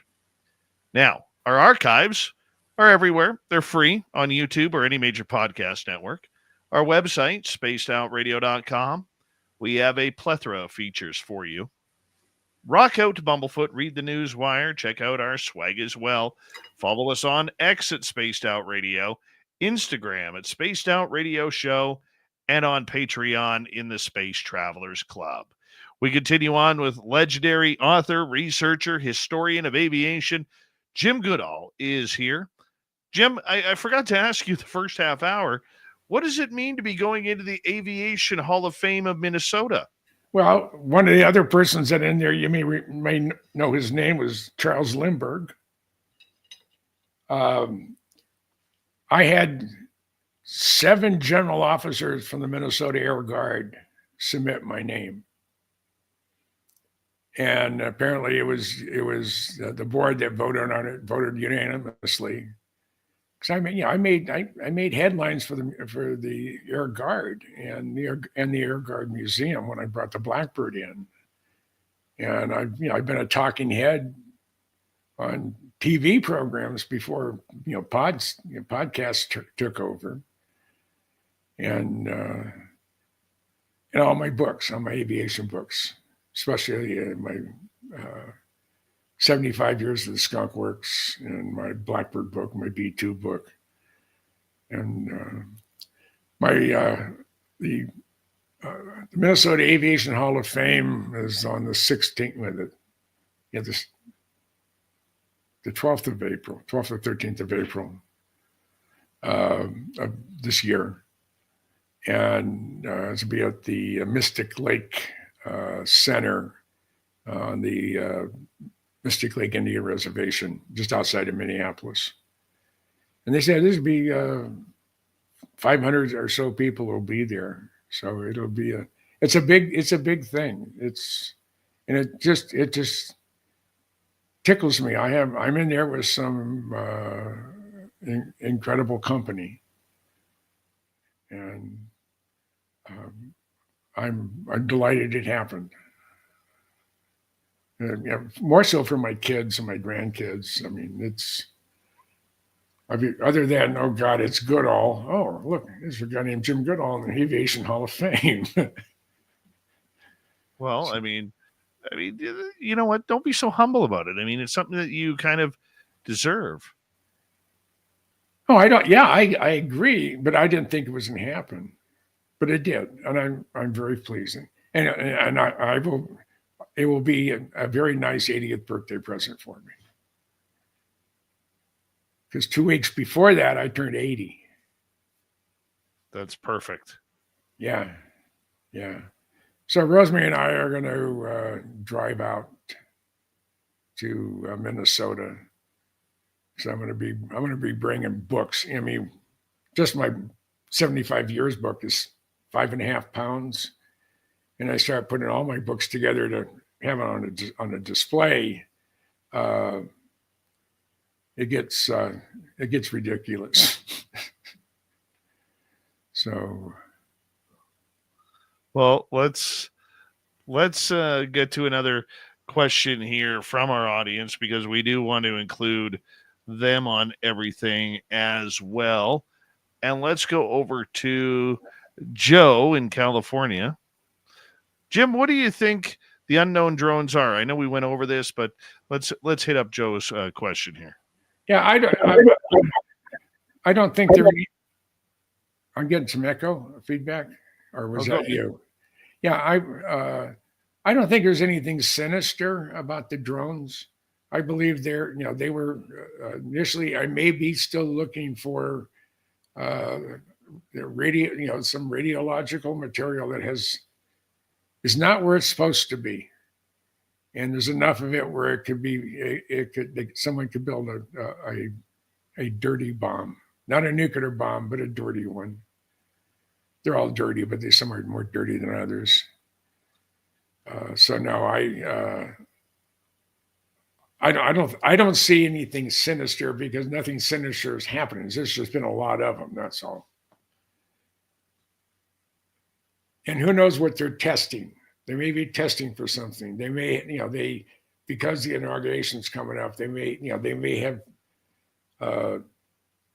create a target, and the drones go out and look for them to find it, to see how long it takes, because they're looking for threat assessment. That could be another thing they're dealing with. And you do it at night when there's not a lot of air traffic and when there's not a lot of road traffic. It's just been very interesting. But like I say, it's like most things, it's blown out of proportion. Someone has some dots out there and it's hovering, it's not doing anything. Well, it could be coming right towards you, and you can't tell it's not flying, and then it disappears, below the horizon. Oh, there was a guy, I won't mention his name. We bring people up to the Little Alien, to charge them a lot of money to go to the campsite, because at 4 a.m. we call it Old Faith would literally come into Area 51. And this bright light would be there. It would all of a sudden appear, and it start coming down. But if you were on top of Whiteside Mountain, you could see it go in and land. It's a Janet flight. It's the red and white 737s. So he also was abusing my name. I was with John Andrews, my buddy from Testers, and but that's a different story. But you have another question from me? I got a few questions here. Sure. For you. Oh, let me ask before we get to them, though. Where do you think these drones are being stored? Well, they fold up. They may, you may be able to put them in a large,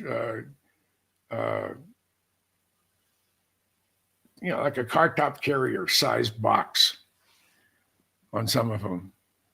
That'd be a good sized drone. I know they've been talking about size of buses and stuff like that. Because they can fold up, they don't require an awful lot of room. You could probably store a lot of them in a warehouse. They don't have to be in any place where you're going to fly. All you have to do is bring them out in the parking lot when no one's looking and take off. So, and then they would land somewhere else. Who knows? You can only speculate. We may know in a couple of weeks. Do you think Donald Trump, he says that in the first couple of days of his inauguration, he's going to announce what the drones are and what they're all about? He says the government knows. Do you think he'll do that? Yes, he knows what they are. But he can't, he's been given classified briefings by the military, not by the administration. He's bypassed them completely. So he knows, and he put together Space Force. That's his baby. And he knows exactly what they're doing. And the only reason he can't say anything is because he doesn't want to violate security, because he is not the president yet. President, you can declassify or say anything, regardless of whether it's classified or not. If you're the president, you can't be charged with violating security, because you're the person who could determine if something is declassified or not. All you have to do is say, this whole package of information is declassified, and then your clerks have to, your gophers or whatever have to go and. But that's all that's required. There's no permission. There's no review or anything. So I think he would not be held to any security violation once president. But he knows what's going on. I think you're right. I think you're going right. Let's go back to Joe here. Can you tell the story about the SR-71 going over the Sacramento airport, talking to the tower? Well, I know there's a number of stories, and I don't know if that was, it could have been Brian Scholl, who he got his butt handed to him, where there were, I know out of LA Central, there was a conversation with aircraft who want to know ground speed. And someone in a 172, his ground speed was on 152 knots or whatever. And some guy in a Learjet, he's at 600 knots. And then the Navy guy's an F-18. He's at he's going at about 1,100 miles an hour. And then there's silence for a minute, and then it comes on 2,100 miles an hour. That is one of the greatest stories ever. People, if you go look at Brian Scholl on YouTube, tell this story about his day when him and his backseater were, trying to become a team, and he knew they became a team that day. That's for sure. Yeah, I had a chance to spend some time with him on the same year that he died. Or was within a year, because every year he would be at the Museum of Flight in Seattle underneath the M21 Blackbird, selling his books, and he had an exclusive thing there for a long time. But I have a picture of Brian and I on the last time I saw him in person. And he's just, for a guy who was almost burnt alive in a AT-28 in Cambodia, where he wasn't even supposed to be, to 18 months later qualifying to fly the Blackbird, that's pretty amazing. He's run marathons. He's flown with the Blue Angels and the Thunderbirds, and I think he's even flown with the Canadians. Those guys, I mean, the first time I saw the Snowbirds, Duluth Harbor, there was 11 of them, I think, and they were all. There's 12 Snowbirds, only 9 fly in formation. Oh, they have, okay. It was all of them. I mean, it was unbelievable, absolutely unbelievable. But I think he's flown in that too. So the grueling one is the Thunderbirds, not the Blue Angels. Yeah. They're beautiful. Yeah, they're beautiful. That is for sure. Let's get to another audience question here. Sure. Let's go over to Scott, who is asking. What kind of isotopes do you think they are? Plutonium or tritium? Whatever they use for medical imaging, or for some types of cancers, where you actually get a very large dose of it. But apparently these are industrial sized quantities. That's what everybody's worried about.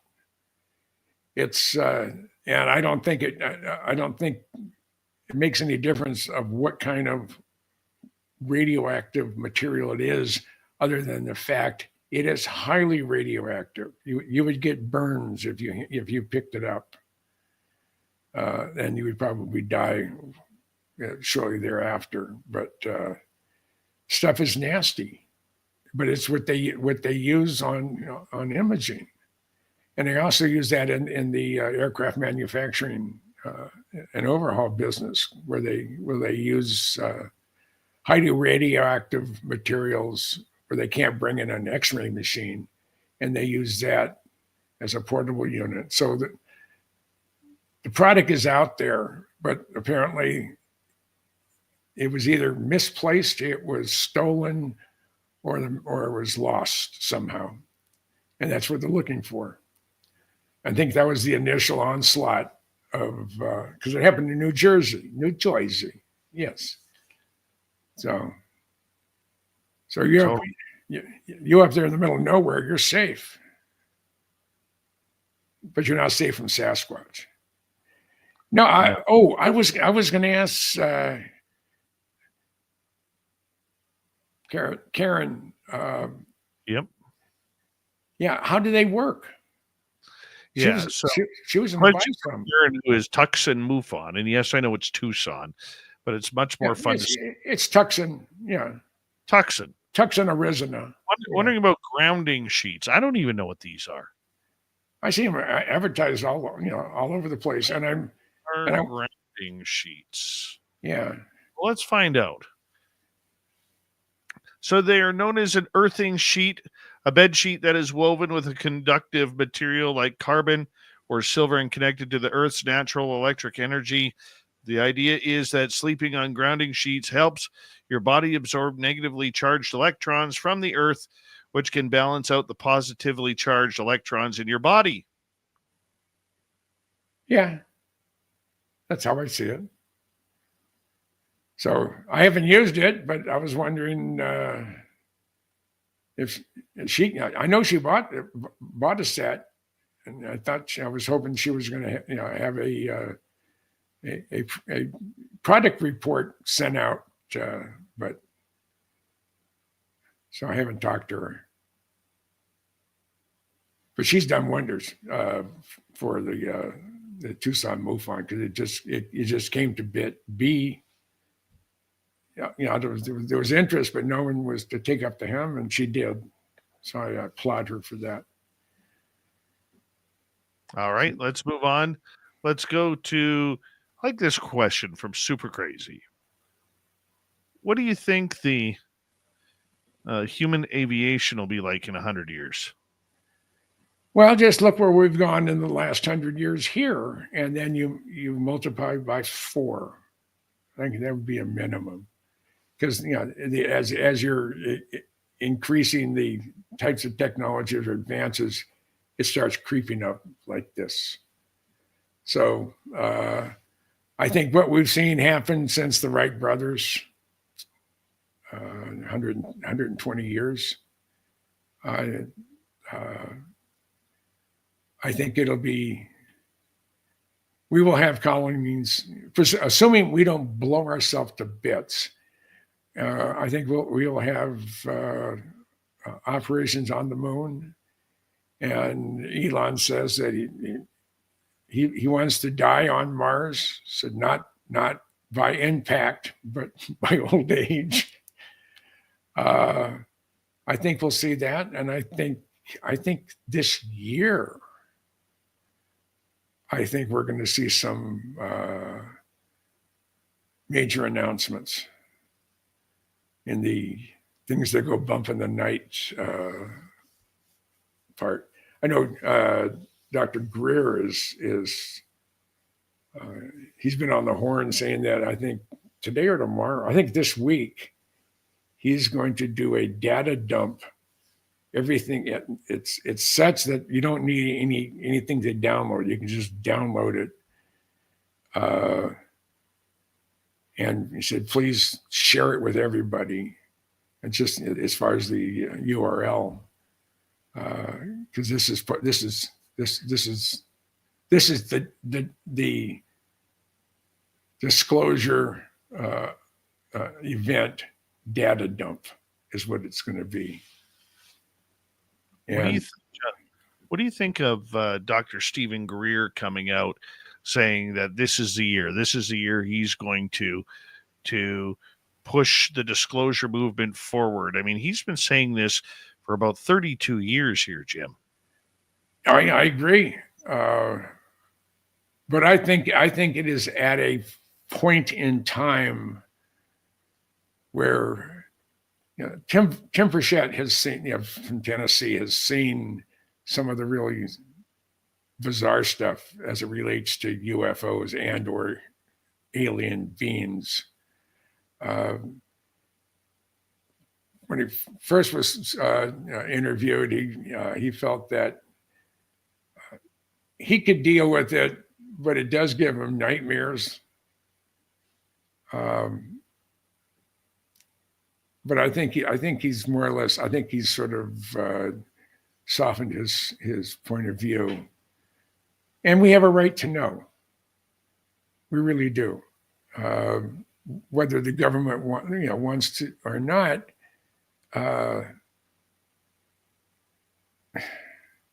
we have the right not to be lied to. That's probably the best way I can put it. And I'm tired of you can't find this project because they keep changing the name or alternate so it doesn't. They know what this is how you spell this particular program, but you could hear someone say it like this is the grass is blue, so who knows how they're going to spell grass or blue, but you know how to send it. So you hear someone say the code word the grass is blue. You know exactly what you have to do, and where to look for it.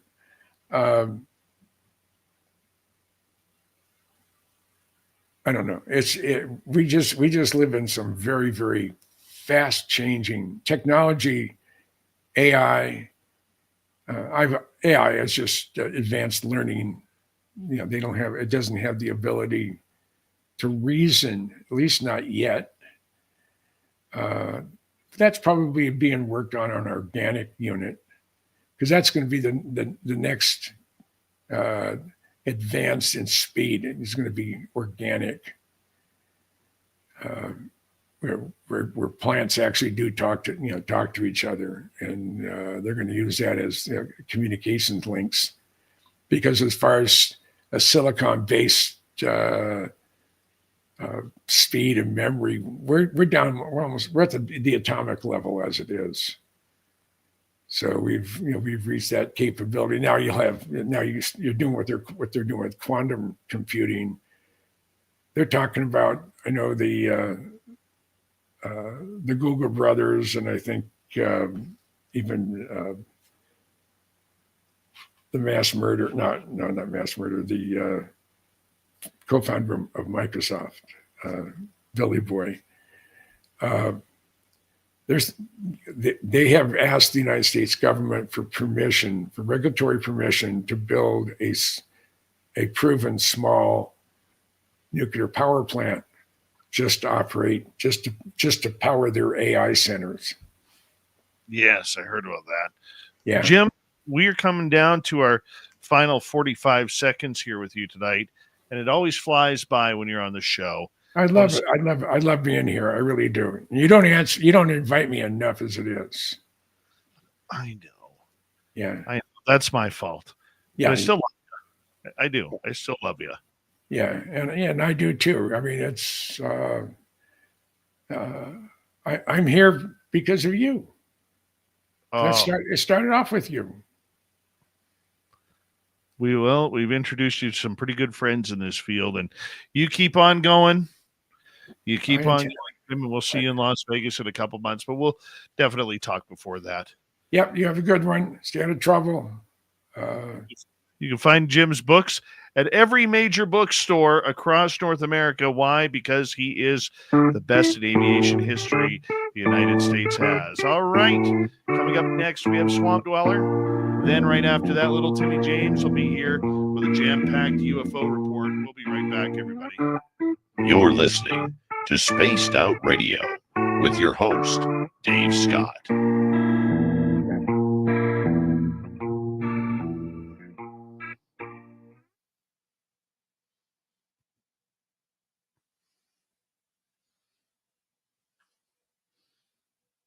All right, buddy. Always Yeah. love you're here, man. It always goes too fast. Doesn't it? Yeah, I enjoy it. I mean, I have a get together on Saturday nights with Robert Bauer, uh, and sometimes we get Terry Beckwith out of Perth on, and Clay Lamont. His connection is music, but we have the Geezer Geeks, and we just talk about what's happening in the world. And we'll go on for 4 hours. Beauty. Well, let's do that in Vegas, and we'll talk to you soon, bud. Will do. You take care. Be healthy. Stay safe. And I will see you here soon. We'll talk soon, buddy. Take care. Much love. Yeah. Good night. Jim Goodall, everybody. Love him around here. Love him. Yeah, he's one of the good ones, isn't he? All right, I'll be right back, guys.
right.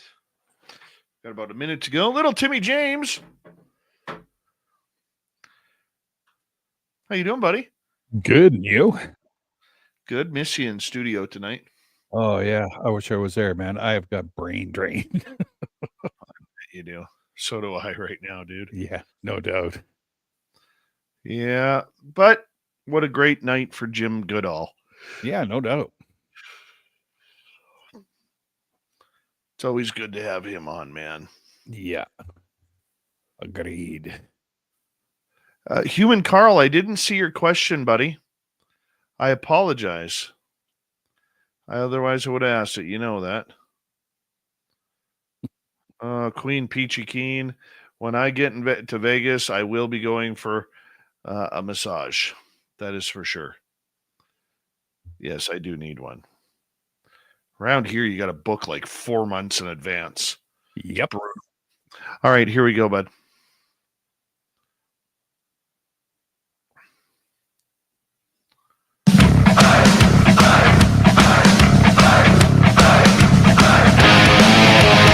Here we go, the final hour of Spaced Out Radio tonight. My name is Dave Scott.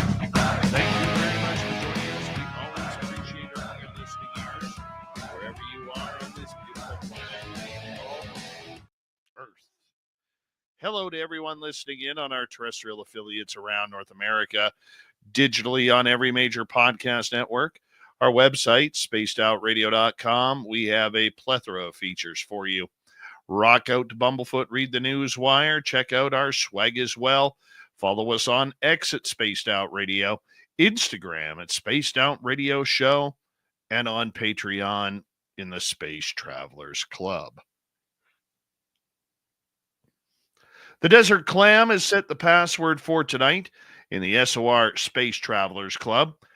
Hamartiology. Hamartiology is your password. Use it wisely, Space Travelers, as the Clam sets the password each and every night right here on Spaced Out Radio. Let's head to the swamp. Hello and welcome to Spaced Out Radio's Swamp. I'm Swamp Dweller, and tonight I'm going to take you on a mystic journey of the unknown, sharing tales of monsters, legends, and nightmares. Welcome to the Spaced Out Radio Swamp. I think it's time people understand the truth of this thing. I'm 23 years old, but I was 13 when this happened.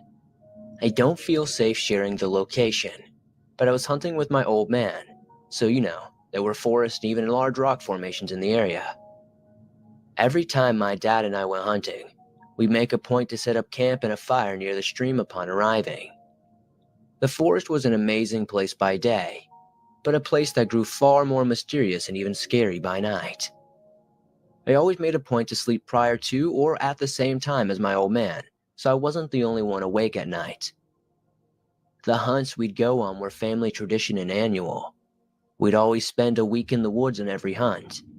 Now that I've set things up, you should understand the story behind the evil we encountered on this hunt.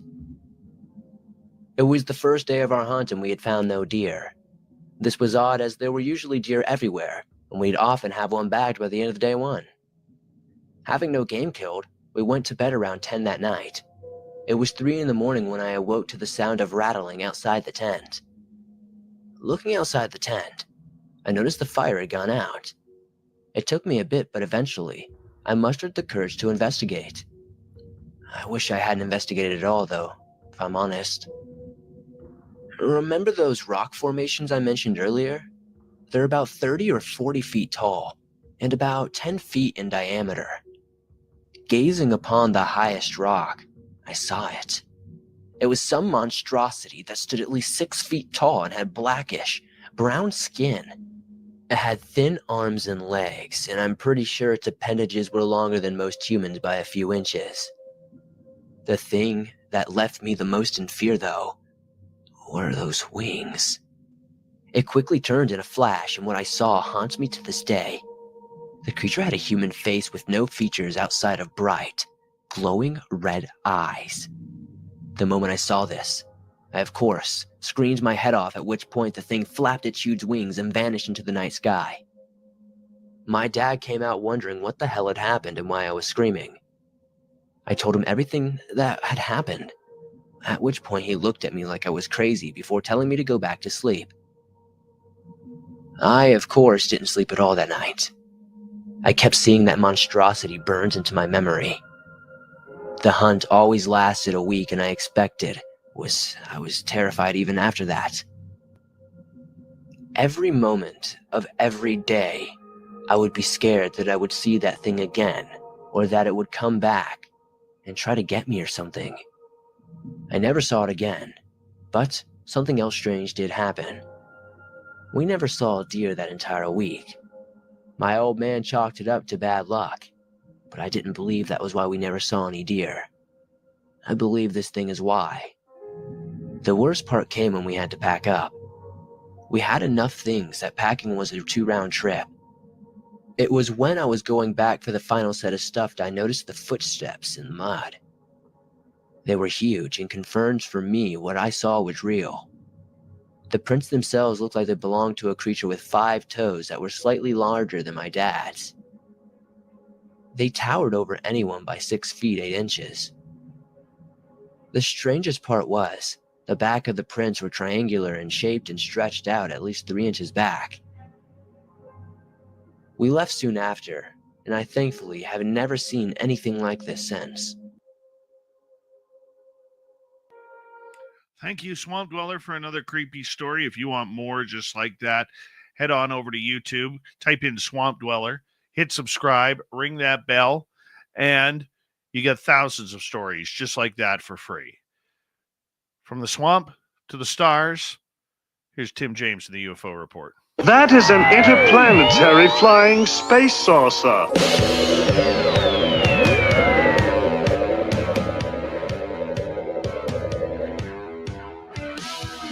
You have made me very angry. Very angry indeed. All right, little Timmy James. I mean, we've been waiting for some UFO news instead of drone news. You must be jacked up over this. We have UFO news tonight.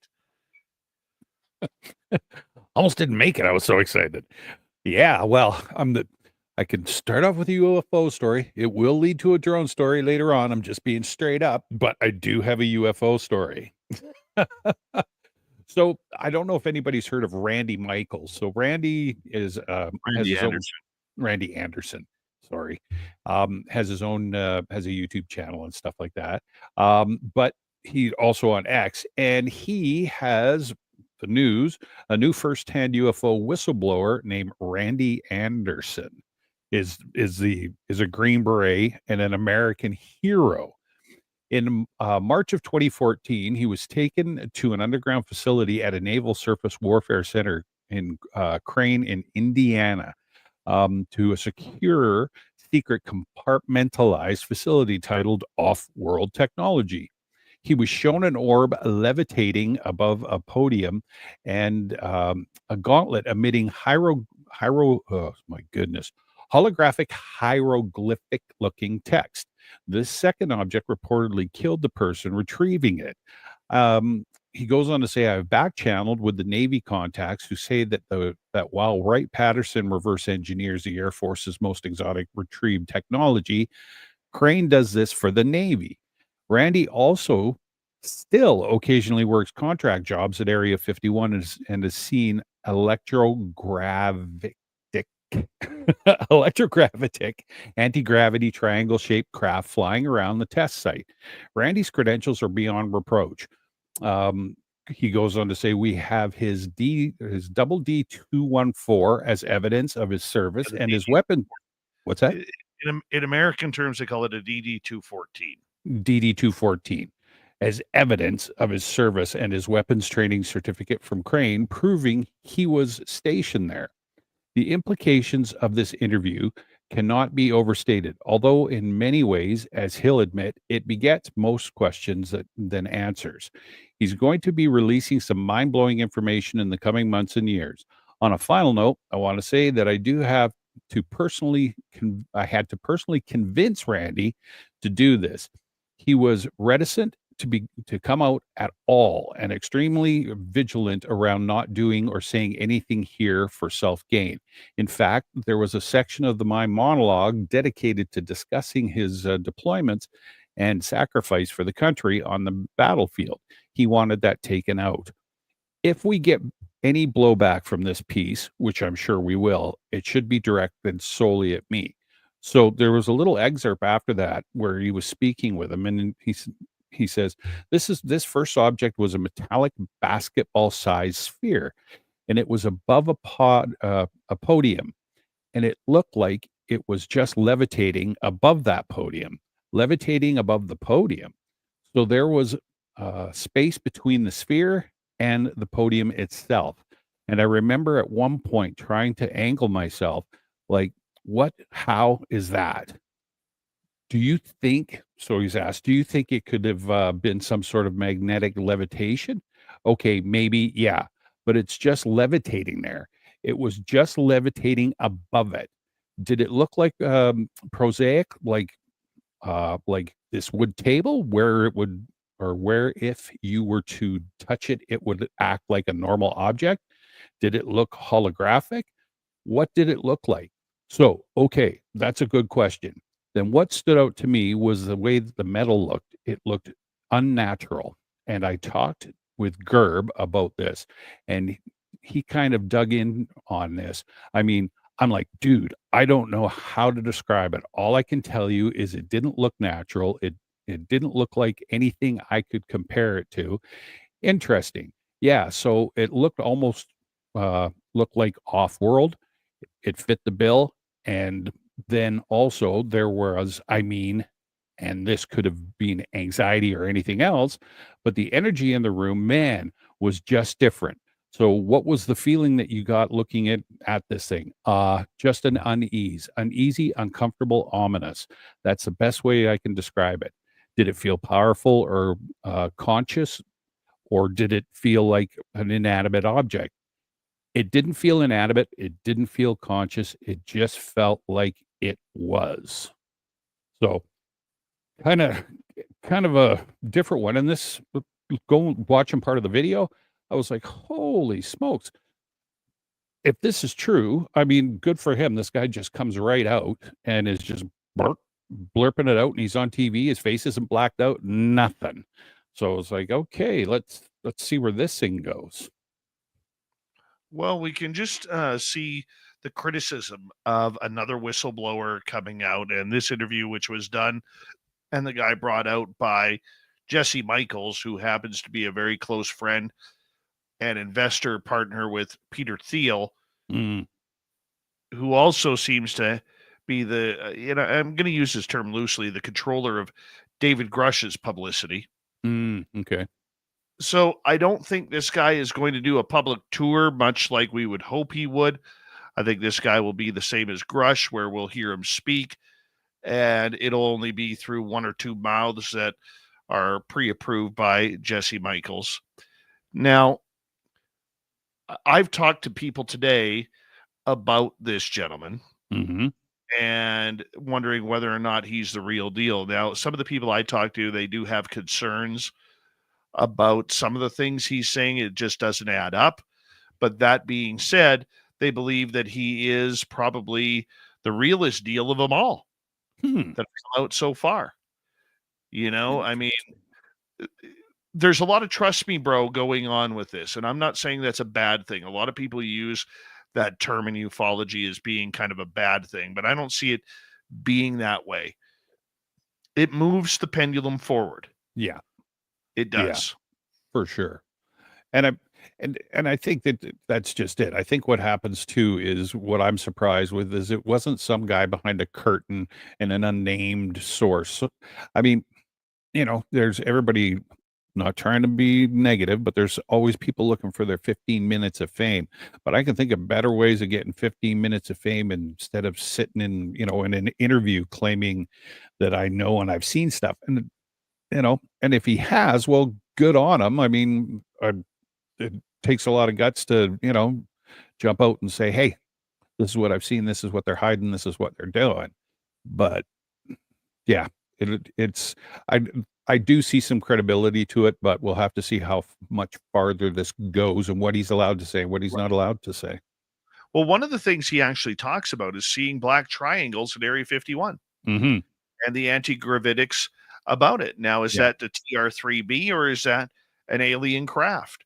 One of the two. Now, I've talked to people about this. They think that it's very interesting. They wouldn't go into more detail than that, but without saying it was very interesting, some of the comments that he was making regarding that.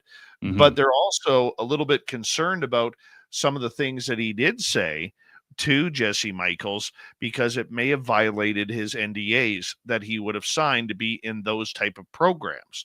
Right. So is there a little bit of danger here?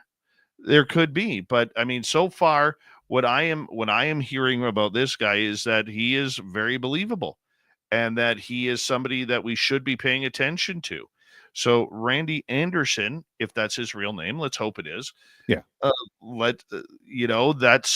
That's somebody that we're going to have to watch. Now, we have to find out if he does or did work at Area 51. Mm-hmm. That's a big thing, because there are questions that need to be asked.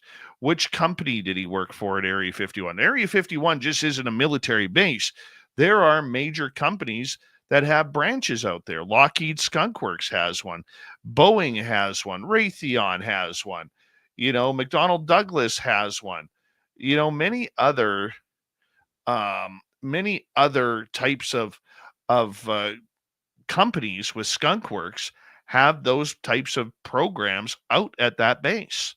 Now, which one did he work for? Or was it maybe something else? Because it's all contract work out there. It's not like there is a military force sitting out there, protecting the base. Right. And yes, even though it is part of Nellis Air Force Range, there are still a lot of companies that do the testing sites out there. So it's going to be interesting to see if it comes out who or where he worked at Area 51, because if that information doesn't come out, there's going to be questions about whether or not he actually worked there. So that's what we need to find out. Now, whether Jesse Michaels will allow him or even bring that portion out of who he worked for or currently works for out there, that's what's going to make a big difference for many people, because that would put if you talk to the right people, they're going to be able to put a trail out to see what this guy is all about. Sure. And as we just learned the name Randy Anderson, like I said, my sources are already saying, watch this guy. This may be the real deal. This guy seems to have his head on his shoulders. He may be, in their opinion, exaggerating a few types of stories, but we also don't know his experience. We're going off one interview. Yeah. Of an hour and 41 minutes. Exactly. And yeah, that'd be scary, man. I'm just thinking about that. If you were contracted at Area 51, and like you say, it has so many different entities in that area, and you sat at a table and were 100% truthful and disclosed stuff, man, I don't know who I'd be more worried about, the U.S. government or those contractors. It's just like, oh, yeah. Well, they sign such detailed NDAs, man, that you're signing your life away there. Yeah. You really are signing your life away in one of those two bases. Now, they're not saying that you can't talk. What they're saying is you can't talk about certain things. Right. Like I could sit there and say, hypothetically speaking, let's say if we have this. Mm-hmm. Okay. I mean, is it pushing on the area of gray when you're talking black and white? Sure it is. Yeah. But I mean, people who have worked there, they're not going to give up that information. They have too much to lose. They don't want jail time. They like their pensions. The salary is incredible working there. Yeah. I mean, from what I've heard, even a janitor that goes in there to clean the buildings on a daily basis is making $100,000+ a year. Dang. Right? That's all right. So you have to really focus in on where did he work, who did he work for, what was his security clearance, because everybody has security clearance, but some people's security clearance is a little bit better than others. Yeah, of course. So how far deep did he go? Right? Did he have access to all the buildings? Did he have access to certain buildings? Only the buildings that were contracted to them? Yeah. So that's kind of what we have to figure out. Yeah, for sure. And it's funny because I was listening or watching and listening tonight, and when Jim said it's funny, 2025, and that's the big thing now, 2025. And it seems to be in the last, few weeks, there seems to be a lot more whistleblowers, for lack of a better term, that seem to be coming out of the woodwork in like, yeah, like obviously with the Tesla thing that happened and in Vegas at the Trump Tower and all that sort of stuff. It seems to be a lot of people that want to talk all of a sudden, and kind of I'm glad they do. I'm intrigued. I'd sure like to know what all of a Yes. sudden this motivation is. The other interesting part about this gentleman, Gary Anderson, was it was the first we had heard of this naval land station crane in Indiana Mhm. that they are doing the reverse engineering there, much like what is being done at Wright-Patterson Air Force Base in Ohio. And this would be the equivalent of the Navy equivalent of what the U.S. is testing on what are apparently, non-human craft Mhm. or technology.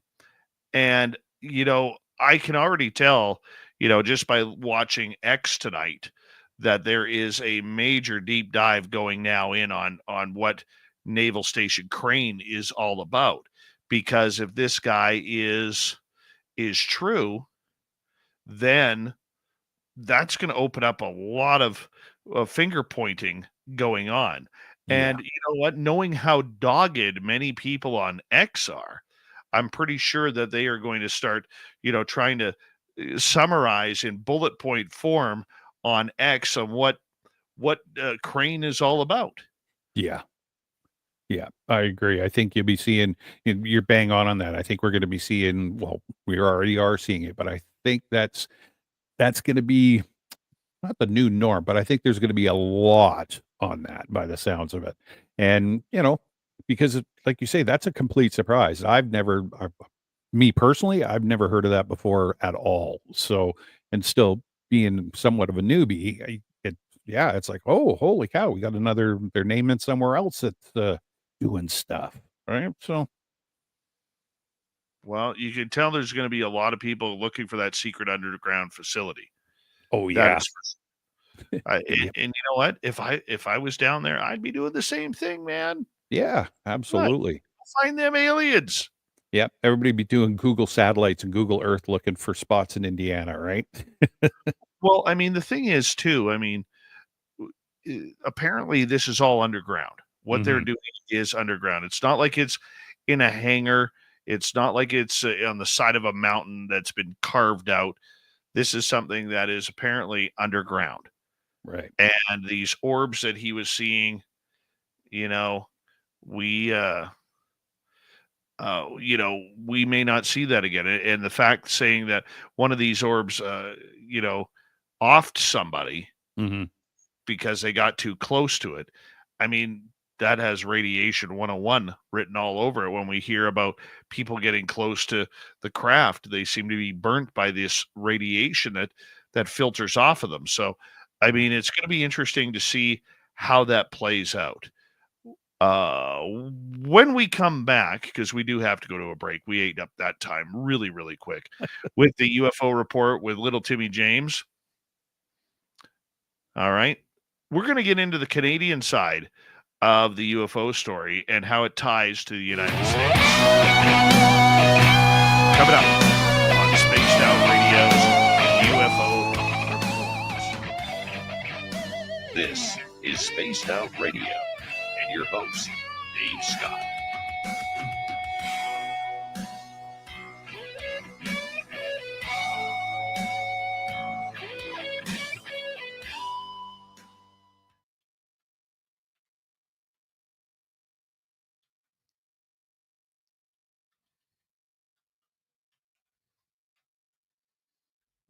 right, we are clear.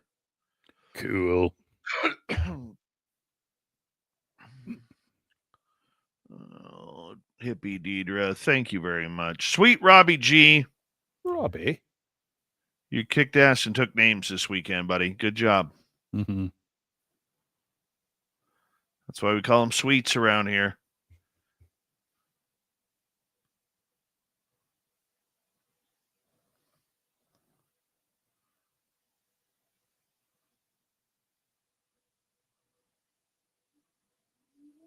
Uh-oh. What's going on? Fire hall being called. Okay. That's because nobody showed up for the page. Second time this evening. Yeah, I heard it around supper. Yeah. Travis William Moostus. What's happening?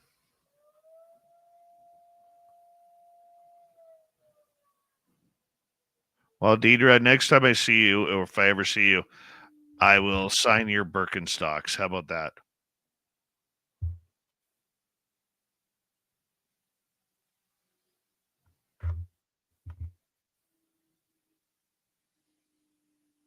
No, Dave doesn't participate in the fire.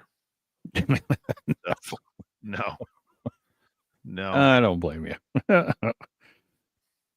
Somebody asked me, hey, you should come down to a couple of meetings. You want to join? I was like, no. No. Sorry. I appreciate what you do. You guys are amazing, but not for me, man. No. After hearing all the stories that my brother told, he obviously being with the fire department for like 30 some odd years, I was like, yeah, no, thank you. No. We got just over 3 minutes. Cool. Yeah, man.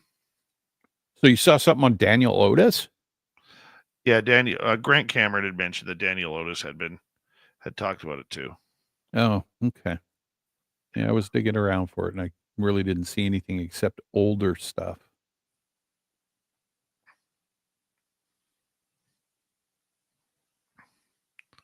Daniel made mention of it last week or the week before. Yeah. So we'll just get into that. Yeah, it works. Okay. It works.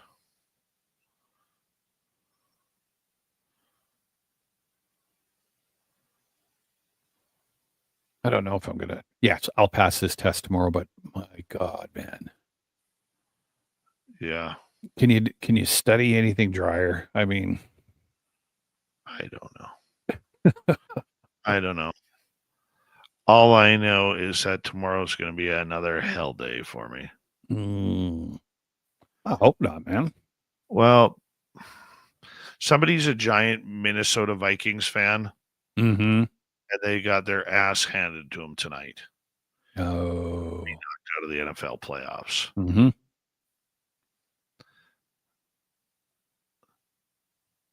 Luna, I will never go bald. My hair is too beautiful. I'm like UFO Fabio. Oh my God. There's another t-shirt.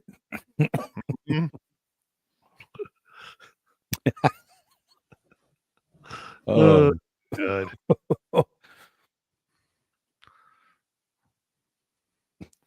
Yeah, gonna be pleasant tomorrow. Mm. Mm-hmm. Yeah. I just want to do this test, get it over with, and go to work. I hear you, buddy. You know, you have those. You have instructors that are, instructors. Then you've got instructors that are, but then you've got instructors. Holy crap! This woman is an instructor. Yeah, yelling at one of the girls today. I was like, "Holy, chill out." Yeah, some people just shouldn't have power in life. Like strata people. Yeah, right. Homeowners associations. Oh, HOA people. Yep. Same thing. Same thing.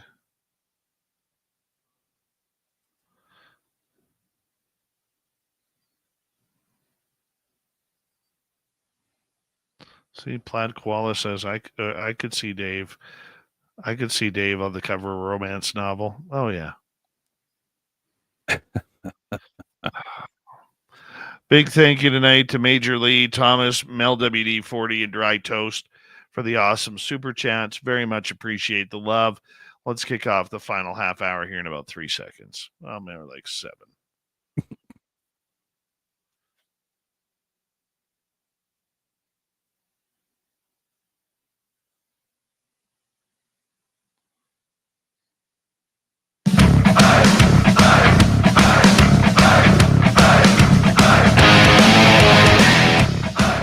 Here we go with the final half hour of Spaced Out Radio tonight. My name is Dave Scott. Thank you very much for joining us tonight. We greatly appreciate you tuning us on and all the weird, strange things we talk about nightly. Reminder to all of you that if you missed most of this show or others, you can always check out our free archives on YouTube or any major podcast network. Our website, spacedoutradio.com. We have a plethora of features for you. Rock out to Bumblefoot, read the news wire, check out our swag as well. Follow us on X at Spaced Out Radio, Instagram at Spaced Out Radio Show, and on Patreon in the Space Travelers Club. Here we go, little Timmy James going to break down what is happening with Canada and the United States when it comes to cross-border relations and UFOs. No, it's not about the 51st state or the 11th province. It's about aliens. Let's talk about it, Tim. Well, what I found was newly released documents obtained under Canada's Access of Information Act has revealed details of meetings between Larry Maguire, who's a Canadian member of Parliament, and Mr. David Grush, a senior intelligence officer with the U.S. National Geospatial Intelligence Agency, that many in the media have called the UFO whistleblower.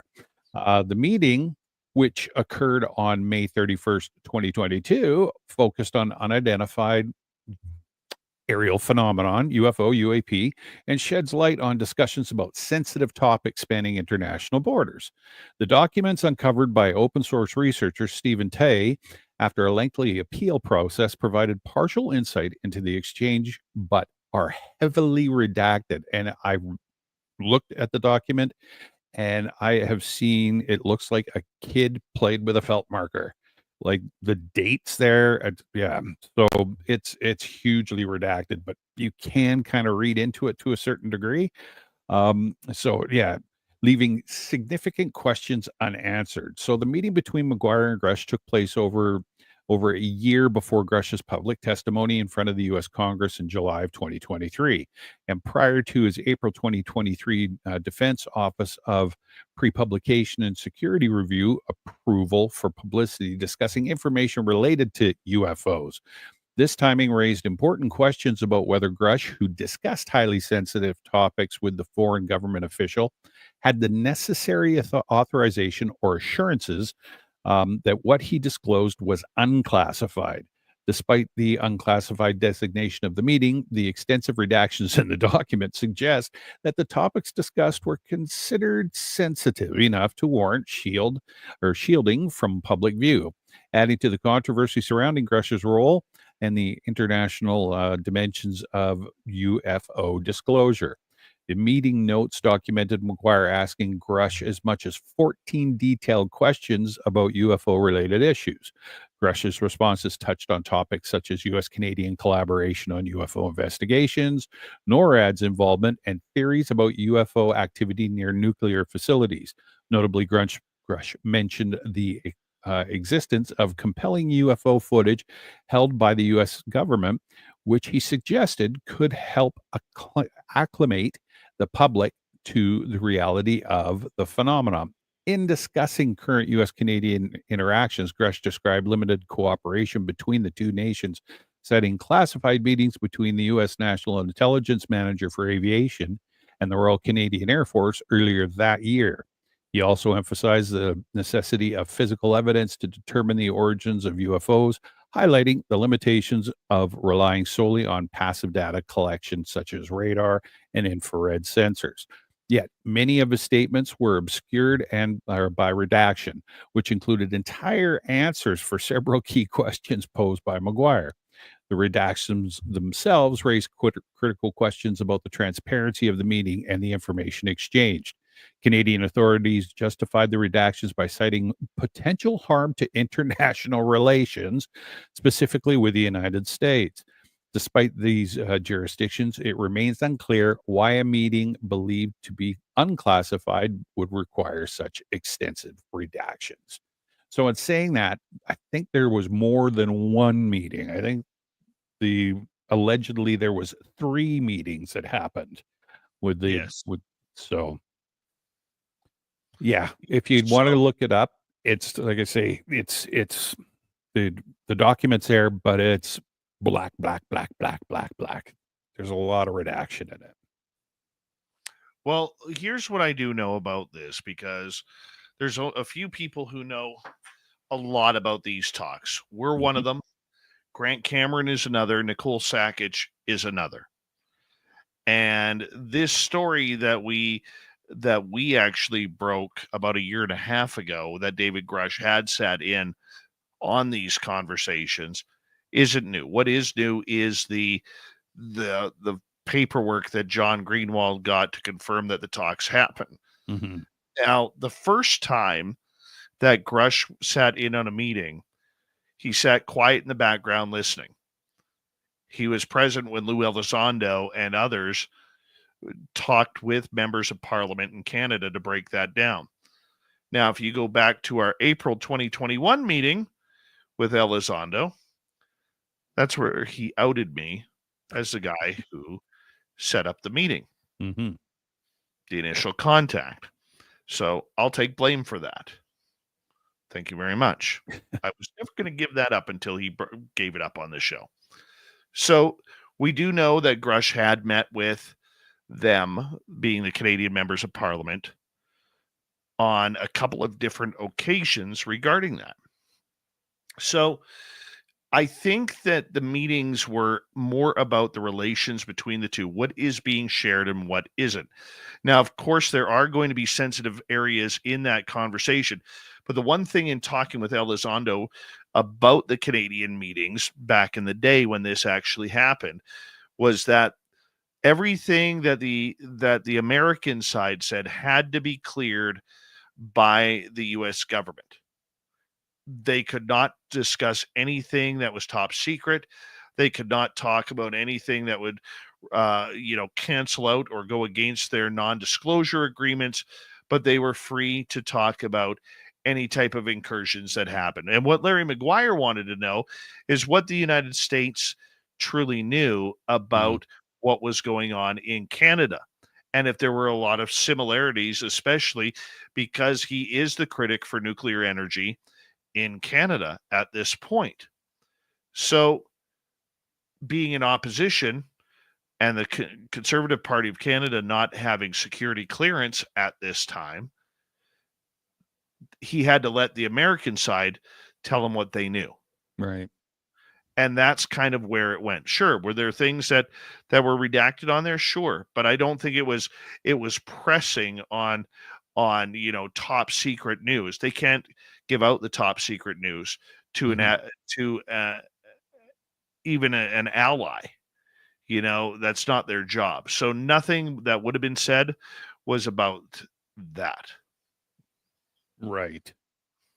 Yeah, it was interesting. I stumbled across this the other day too, and then dug deeper into it. Yeah, like I say, found out allegedly there was more than the one meeting, but yeah, we'll have to see. Now, also, you were talking, or there was something about Sky Canada project. Now, I got an email back, an out of office email.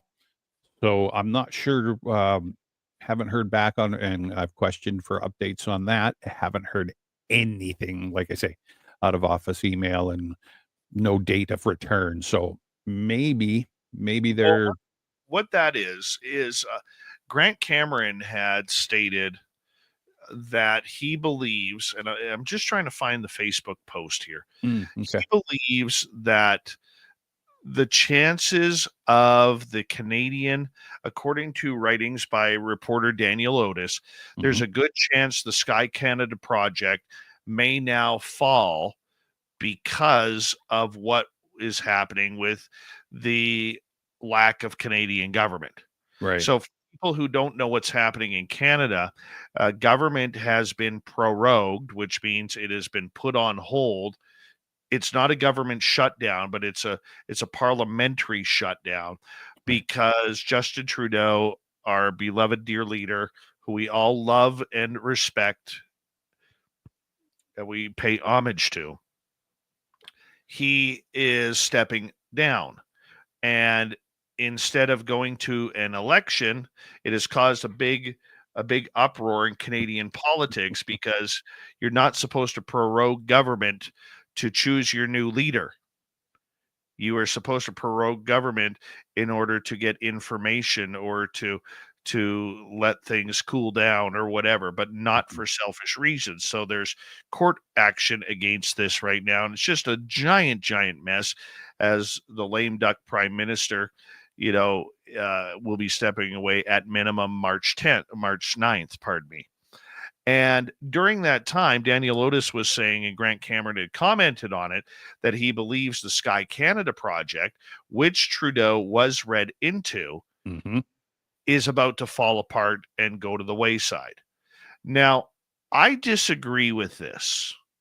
And let me tell you why. Even though Trudeau and his cronies gave the thumbs up to the project, the Liberal government of Canada has never spoken once about UFOs. The leaders of this entire project, going back to 2019, has been Conservative MP Larry Maguire, who we were just talking about with John Greenwald grabbing the paperwork for the blackvault.com. Now, Maguire has been how can we put it? I'm just going to say the leader of getting information regarding this. And there are 10 other Conservative MPs who have played along with this, including two very popular women in Raquel Dancho and Michelle Rempel-Garner. And they have actually even had tweet debates between themselves about what Canada knows and what they are hiding. But nobody from the Trudeau government has come out and actually talked about this, including the multitude of ministers of defense who have blatantly never been asked.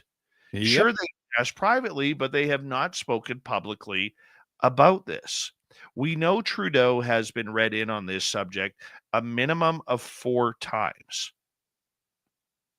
And with that, we know that he also had to sign off to Dr. Mona Nemer's Sky Canada project because she is Canada's top scientist, and a project of that magnitude would need, some sort of parliamentary thumbs up to get it going. So the question is, according to Grant, is this going to fall by the wayside?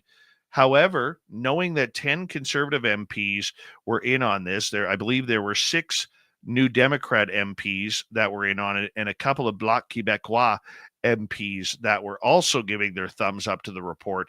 I think the report, even though it's not on life support, I think it's still breathing, and we could have something come out. Now, they are going to be releasing teasers to this, but the actual report date, from what I'm hearing, has been set back. Yep, exactly. Well, we're hoping, and I agree with you. I don't think this is going to fall through because I think there's too many interested parties in this besides just one party. There's too many other people involved, and let's hope that it doesn't fall through because it's been promises, and and it's been extended. So sure would be nice to see something come out and Canadian side of it, right? But I guess we'll just have to wait. We also have to understand or learn too is the Conservative Party leader, Pierre Poilievre, who is expected to be Canada's next prime minister after an election, if the numbers stay the same. Right.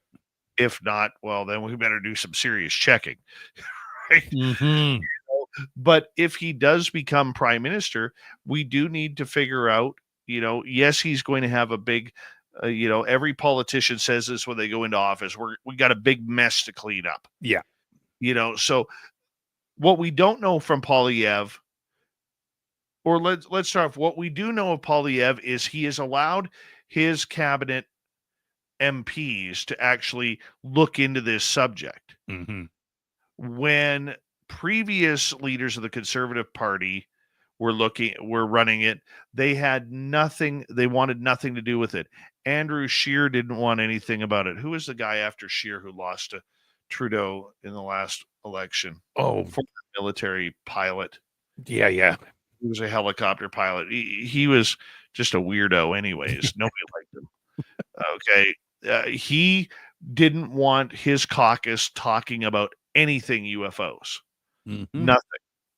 And McGuire had to do everything kind of backhandedly to try and keep the subject going and the digging going with his team. Right. So the question is, what does Poilievre think about this? Now, if it was any other time under different circumstances, I think it would be affluent for a reporter to go up to him and say, what is your stance on the UAP scenario in Canada, considering many of your MPs have gone after this? But with everything that's kind of gone on with inflation, housing crisis, immigration crisis, and many other crises that Canadians are facing right now, I don't think that is even a top 25 priority, maybe not even a top 100 priority for him. So right. Could we see this disappear for a while and then come back? Sure. But that's where we stand. Yeah. Well, here's hoping anyway. It'd be nice. It'd be nice. 4.5 minutes. What else do you got for us? All right. 1977 in January. It was 12 noon. Horse farmer William McCarthy is looking out his window at the falling snow when he is surprised to see a hole in his pond in the town of Wakefield, New Hampshire. The pond, 105 feet by 75 feet, was frozen solid just the day before. He goes outside for a closer look. The hole is perfectly round and cut smoothly through 14 inches of ice. 8 inches of slush surround the hole. Peering into the hole, McCarthy sees something that looks like a 1-foot square box. He races back to the house, brings the family members over to take a look. Then he goes to the barn to pick up a rake, a hoe, and a gaffing pole. Back at the pond, McCarthy sees the box is sunk 3 feet into the muck at the bottom. Frustrated in his attempt to retrieve the object, he calls a friend, Bob Palmer, who arrives at 2:30 p.m. Concerned that they might be dealing with radioactive satellite or aircraft debris, Palmer notifies the police, who soon arrive in the company of the local civil defense representative.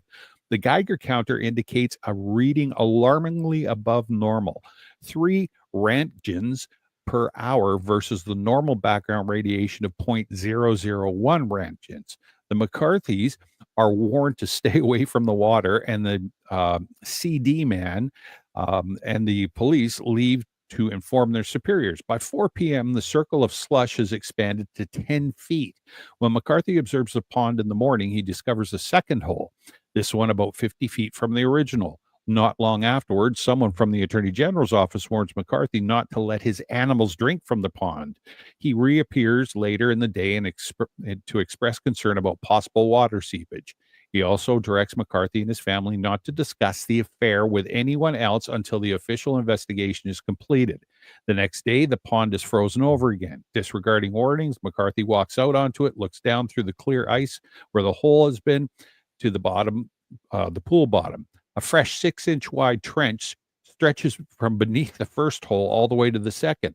To all appearances, the object that entered via the former has left via the latter. State police escort all but officially connected off the farm. Investigators try unsuccessfully to drain the pond, then see a 6 by 3 foot opening where the original hole has been. Distant observers think that they see searchers retrieving a black object and place it inside a van which quickly leaves the area. By the end of the day, a statement from the governor's office declares that more sophisticated equipment is found, no abnormal radioactivity in the pond and the surrounding area. The black object that authorities contend is a container filled with soil and stone samples collected for analysis. Damn aliens. What Yeah. are we supposed to do here? What are we supposed to do here and trying to figure out what they're doing here? No idea. Absolutely none, but absolutely ridiculous. The stones and soil sample. That's the first time I heard that one. Yeah, I mean, here's the big thing. Here's the big thing with something like that. I mean, when you get these black orbs that are around, and you get these black these you know these areas that are hit, it's amazing how they're always going after soil samples and grass samples and all sorts of samples to try and figure out, what this may be or what kind of energy or radiation is pushing off of it. Right? Yeah, exactly. And I like it. Oh, there's a Geiger counter says, yeah, it's pretty crazy. And somebody else comes in and goes, yeah, no, don't worry about it. There's nothing there. It's like, what? Yeah. Nothing to see here, people. Going Chief Wiggum on them, right? That's it. Going Kirk. They got Kirkpatricked. You're all hepped up on goofballs. That's right. There's nothing to see here, people. Nothing. That black orb that's flying around and causing all that radiation. Nothing to see here. Don't worry about your animals. Don't worry about your livestock. Don't worry about the hay they're eating. Nothing. We don't need to worry about that because there's nothing to see. And if I say there's nothing to see here, well, gosh darn it, there ain't no aliens. Move along, folks. Just moving along. That's what it's all about. That is what it is all about, my friend. Yes, Wow. sir. We got 20 seconds to go. Okay. Yeah, that went fast. It did. It did. Great show tonight. I love Jim. It was a good show. Jim Goodall will be joining us in Vegas, just like little Timmy James. And we'll see you in a couple of nights' time, my friend. In your studio. In my studio, yes, you will. As we say tonight. Hello to Mr. Ron Rocking in the background with Little Brother is watching.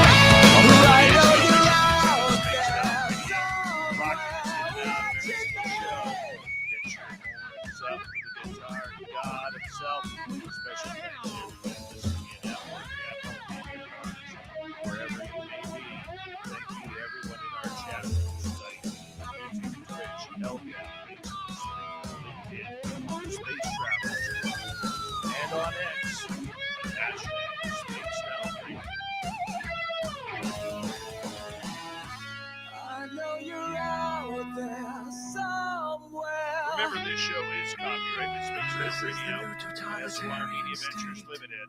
Thank you so much for choosing to share your evening with us. Because together, my friends, we're watching. Mr. We have faith.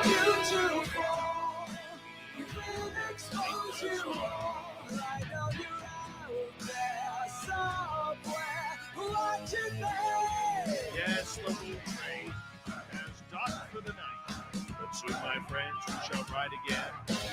Your seats are always available. Your tickets never expire. And if you want to bring a friend, we've got room for them too. Good night, everybody.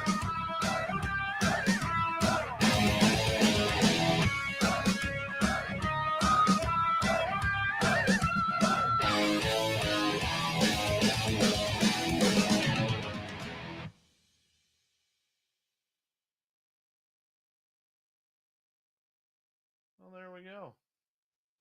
Beautiful. There we go. Thar she be. Thar. Thar she be. Oh, thank you to Shaq Valet and Sandra Kincaid for adding to the super chats tonight, along with Mel WD40 with the lube chat, Thomas Fessler, Major Lee, and the best name on YouTube, Dry Toast. Dry toast. See if I can actually put 25 this year instead of 24. Oh, no.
There we go. Publish. Bang. What do you say there, little Timmy James? Not Hi, too. Chris. What? I said, what do you say there, little Timmy James? Well, not too much. It had about 400 Tylenol, so those should start kicking in. Oh man, I'm gonna need those for tomorrow. Oh, did you see the warnings? All the coyotes. It's mating season. I didn't see the coyote mating season warnings. Oh, Jesus. Yeah. People are missing cats, missing dogs. Yeah. I love this time of year. You can always tell when somebody has just moved to our area because within 6 months, and it's sad, but they're putting up the missing posters for their cats. Yeah. Okay. And it's like, people, you don't live in the Vancouver area anymore. You don't just let little Foo-Foo out with her jingle bell around her neck to go walk the fence lines between neighbors' houses. Nope. It's not how it works. Between the foxes, the coyotes, and the cougars, the bobcats, the lynx. Yep. You know, and especially, predators. I mean, it is what it is. I mean, we live up in the north. I get it, but in our area, you and I live on opposite sides of the lake, so to speak. But that green belt that runs all the way around the lake, both lakes, like, that's the danger zone, man. Like, people, you walk your dogs down there in the spring, and the black bears are wandering. It's like, yeah, man. Yeah. I remember when Colby and he was like 3 years old, and we went. I took him geocaching. Nice. A lot. Okay, and we come. We're like halfway from the intersection. You know what? You park right at that intersection right there. Yep. And we're like halfway. We've done all the hill section going up and down, up and down. We're probably 1.5 miles, 2 miles from our vehicle. And there's fresh bear crap right in the middle of the path. And now fresh probably within a couple of hours. Like, it wasn't stinking or anything like that. But it's like, you always got to be watching in our area. It doesn't matter what time of year. You always have to be watching. Yeah. And if you aren't watching, well, then you're about to cause yourself some serious trouble. Yep. Yeah. It's like you say, it doesn't matter. In the spring, the bears are up, right? And then in the winter, they're hunting around, or in the fall, they're hunting around for food. And we get the deers, and you get the rut, and then you got the bucks that don't give a crap if they're standing right on your back doorstep. And yeah, there's always something. I walked out of my carport this year, and laying down beside my Jeep is a deer. Yeah. Oh yeah. Hey, Dave. She's looking at me. I said, "Oh, don't." I said, "No, you stay there. You're comfy. Yeah. You're out of the heat. Yeah. You stay comfy. I'll move." So I walked back in. But you just never know. Nope, you don't. I went to take the garbage out. Was it yesterday? No, day before yesterday. It was, I don't know, 7, 8 o'clock in the morning. And walking out to the shed, and this doe comes up from beside the carport and up the hill, and right in the driveway, and she's as big as a horse. I was like, holy crap! And then the baby comes up, and this year's baby, right? I was like, okay, no, it's okay, guys. Just keep going. I just want to go take this over there. Yeah. And then the eagles, too. They love poodles, apparently. We have to watch with El Guapo, man. Oh, yeah. Yeah. Like, for sure. like, even when he's outside in summertime and the ravens are around, Mhm. they're all squawking at him, trying to figure out how they could get a piece of him. Oh, yeah. Because what is he, like, this big? Well, he's like less than 4 pounds, dude. Yeah. No, of course. Yeah, he's tiny. Yeah. Nope, he ain't tough. That's for sure. He ain't tough. Nope. But I mean, it is what it is. I mean, you just you have to watch for your environment. But no, I didn't see that warning about the coyotes. Yeah, they're all out there looking for girlfriends and boyfriends, and they're super aggressive. Apparently, like I mean, you hear them like at night. I'm laying in bed and I can hear them, cross the highway up in the forest or down around the lake. Yeah, but you got that nice area there where right across the highway, it's all open land. Yeah, and then goes up into up across from the museum, but toward my side, it goes up and it's all grazing land, and then goes right up into the forest, and that just goes all the way back to like Sucker Lake or whatever the heck it is. Yeah, and you can hear them, and especially down at the ranch or down at the horse farm next door there. Farm. Yeah. Apparently, the donkey there has really kicked ass on a lot of the coyotes and mountain lions. Yep. And the bears don't like it either, apparently. I was talking to the dude that owns the place. It's like, bears don't like donkeys. Yeah. Believe it or not, everybody wonders what the hell a donkey is for. Donkeys and llamas. They are absolute brawlers. Yep. Llamas, you put a llama in with your sheep, apparently, or any of that sort of stuff. And you see it all through the valley, like, down where you used to live. And you go, I remember looking and going, look at all the sheep, and there's like 3 llamas in there. They keep everything away. Oh, yeah, man. Oh, yeah. Yeah, they, the donkeys are, but the donkeys are brawlers because they love biting. Mm-hmm. Like they will chase after a mountain lion and they'll tear a shred off a mountain lion. Oh yeah. Yep. Oh, did I butcher this? I may have. No. Oh, you did all right. I didn't. Yeah. I mean, there's good videos on YouTube about donkeys going after some, like donkeys don't care. They'll go after wolves. They'll go after coyotes. Oh yeah. I don't know if they're just super stupid or they're just majorly tough, because it seems like every predator and stuff that's out there does not like them. No. And the thing is, they're used, donkeys and llamas are used all over the world. Mm-hmm. It's not just like a Canadian thing, but yeah, they're used all over the world as protectors. Yep, for sure. Which is pretty cool. Yeah. Yeah, man. So what time's your test tomorrow? 8. Oh, really? Yep. Oh, it's only an hour and it's multiple choice. It's only an hour and it's multiple choice. It's like, You know what? There's nothing more that I love in life, and please note my sarcasm. Mm-hmm. It's when somebody calls a meeting on my time.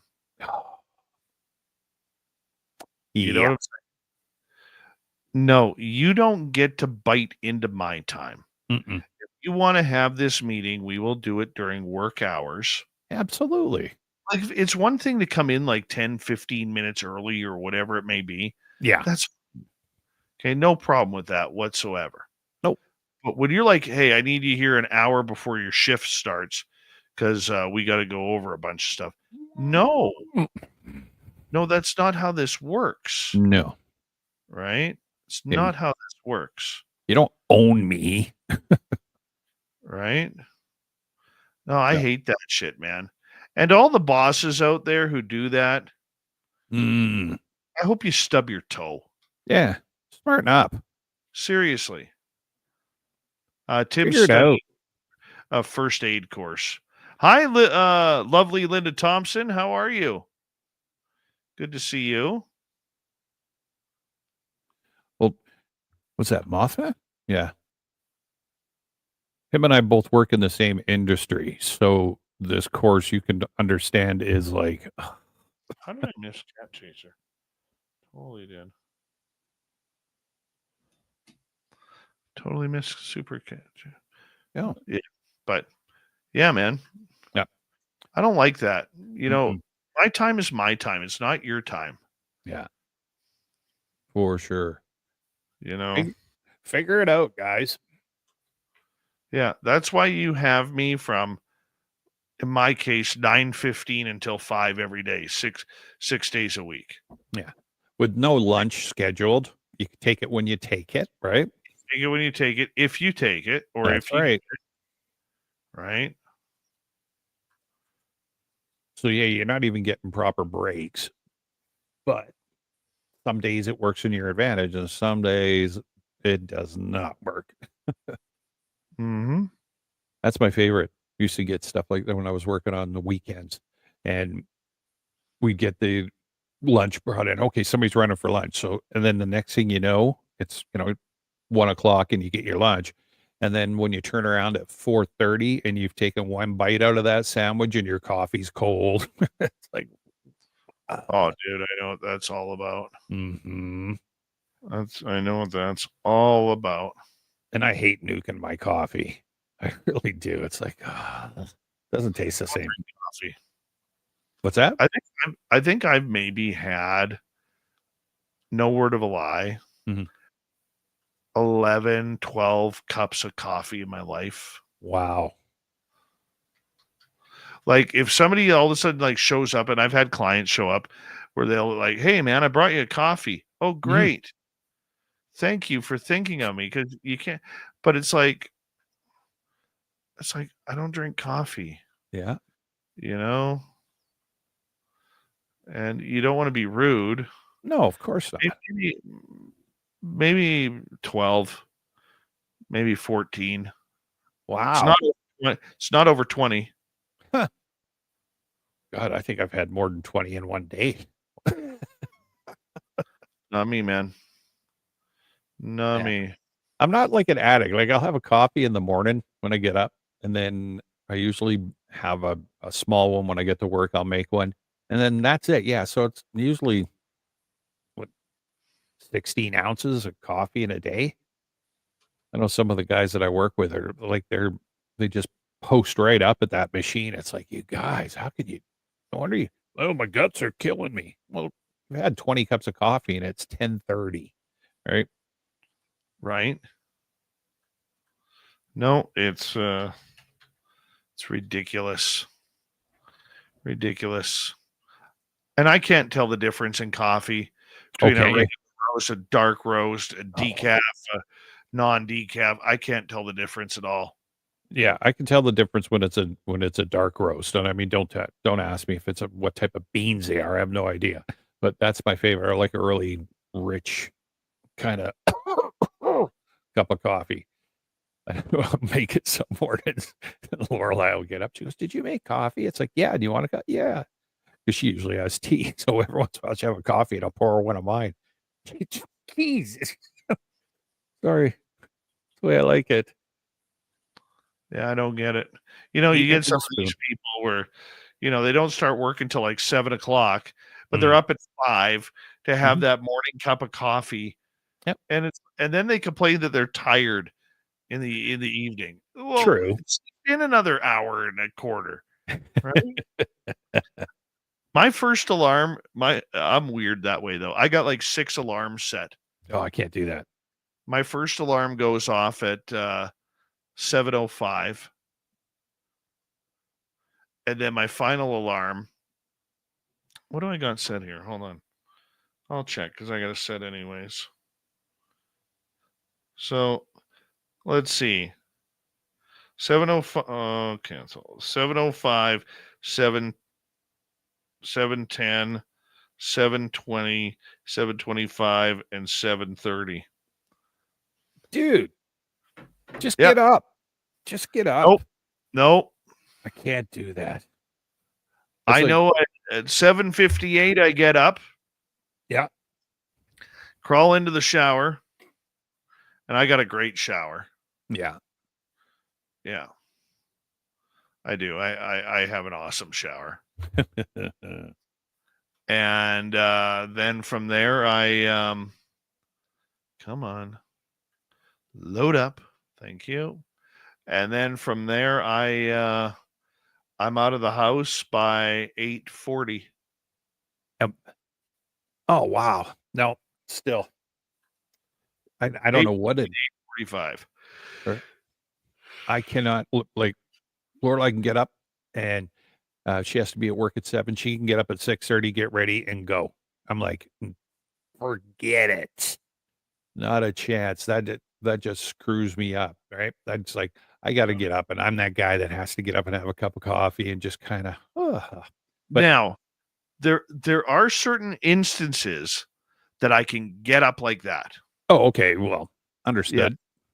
Okay. Hockey practice. Mhm. Love early morning hockey practice. Yeah. Hated it as a kid, but when I started coaching, Yeah. I loved it because you got everybody fresh. Yeah. No doubt. Fishing or hunting, Yes.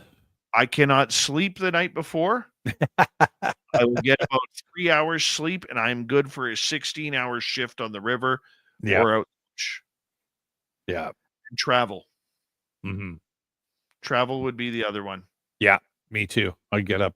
If I know, like, I have to, like, I have no problem, and I've done it before, where literally I finish off the show here Hmm. and quickly edited and hopped in my vehicle, drove down to YVR to catch like make sure I'm there for like an 8 a.m. flight or a 9 a.m. flight. Not a problem. Yeah. No, I can do that too. Do it all the time. Yep. But getting up for work. Oh my God. Yeah. No, I don't. I can't hit the snooze button as soon as if the alarm. I'm usually up before the alarm, but if the alarm goes off, I'm up, man. I just gotta get up. I just can't do it. You know what I think it is over the last number of years for me?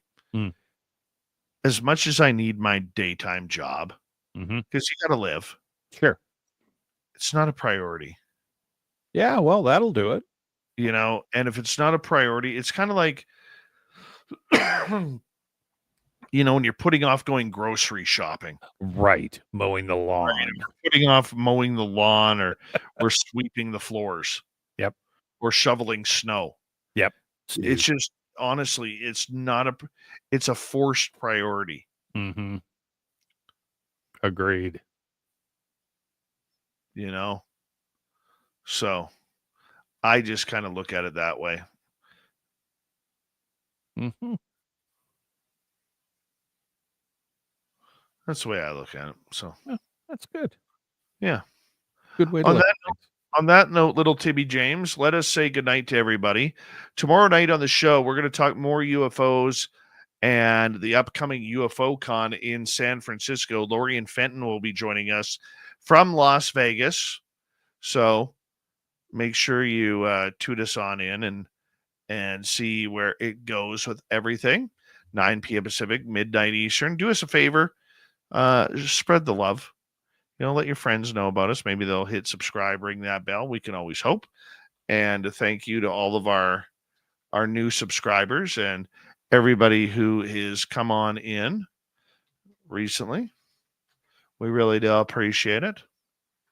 Thank you. Thank you very much. And of course, to our super chatters tonight, Major Lee, Thomas Fessler, Mel WD-40, Dry Toast, Sandra Kincaid, Shaq Valet, and the awesome Cat Chaser. We greatly appreciate your love and support. Tim, we will see you in a couple nights' time. To the rest of you, we'll see you tomorrow night, everybody. Much love from SORHQ.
Stay healthy, my friend. You too.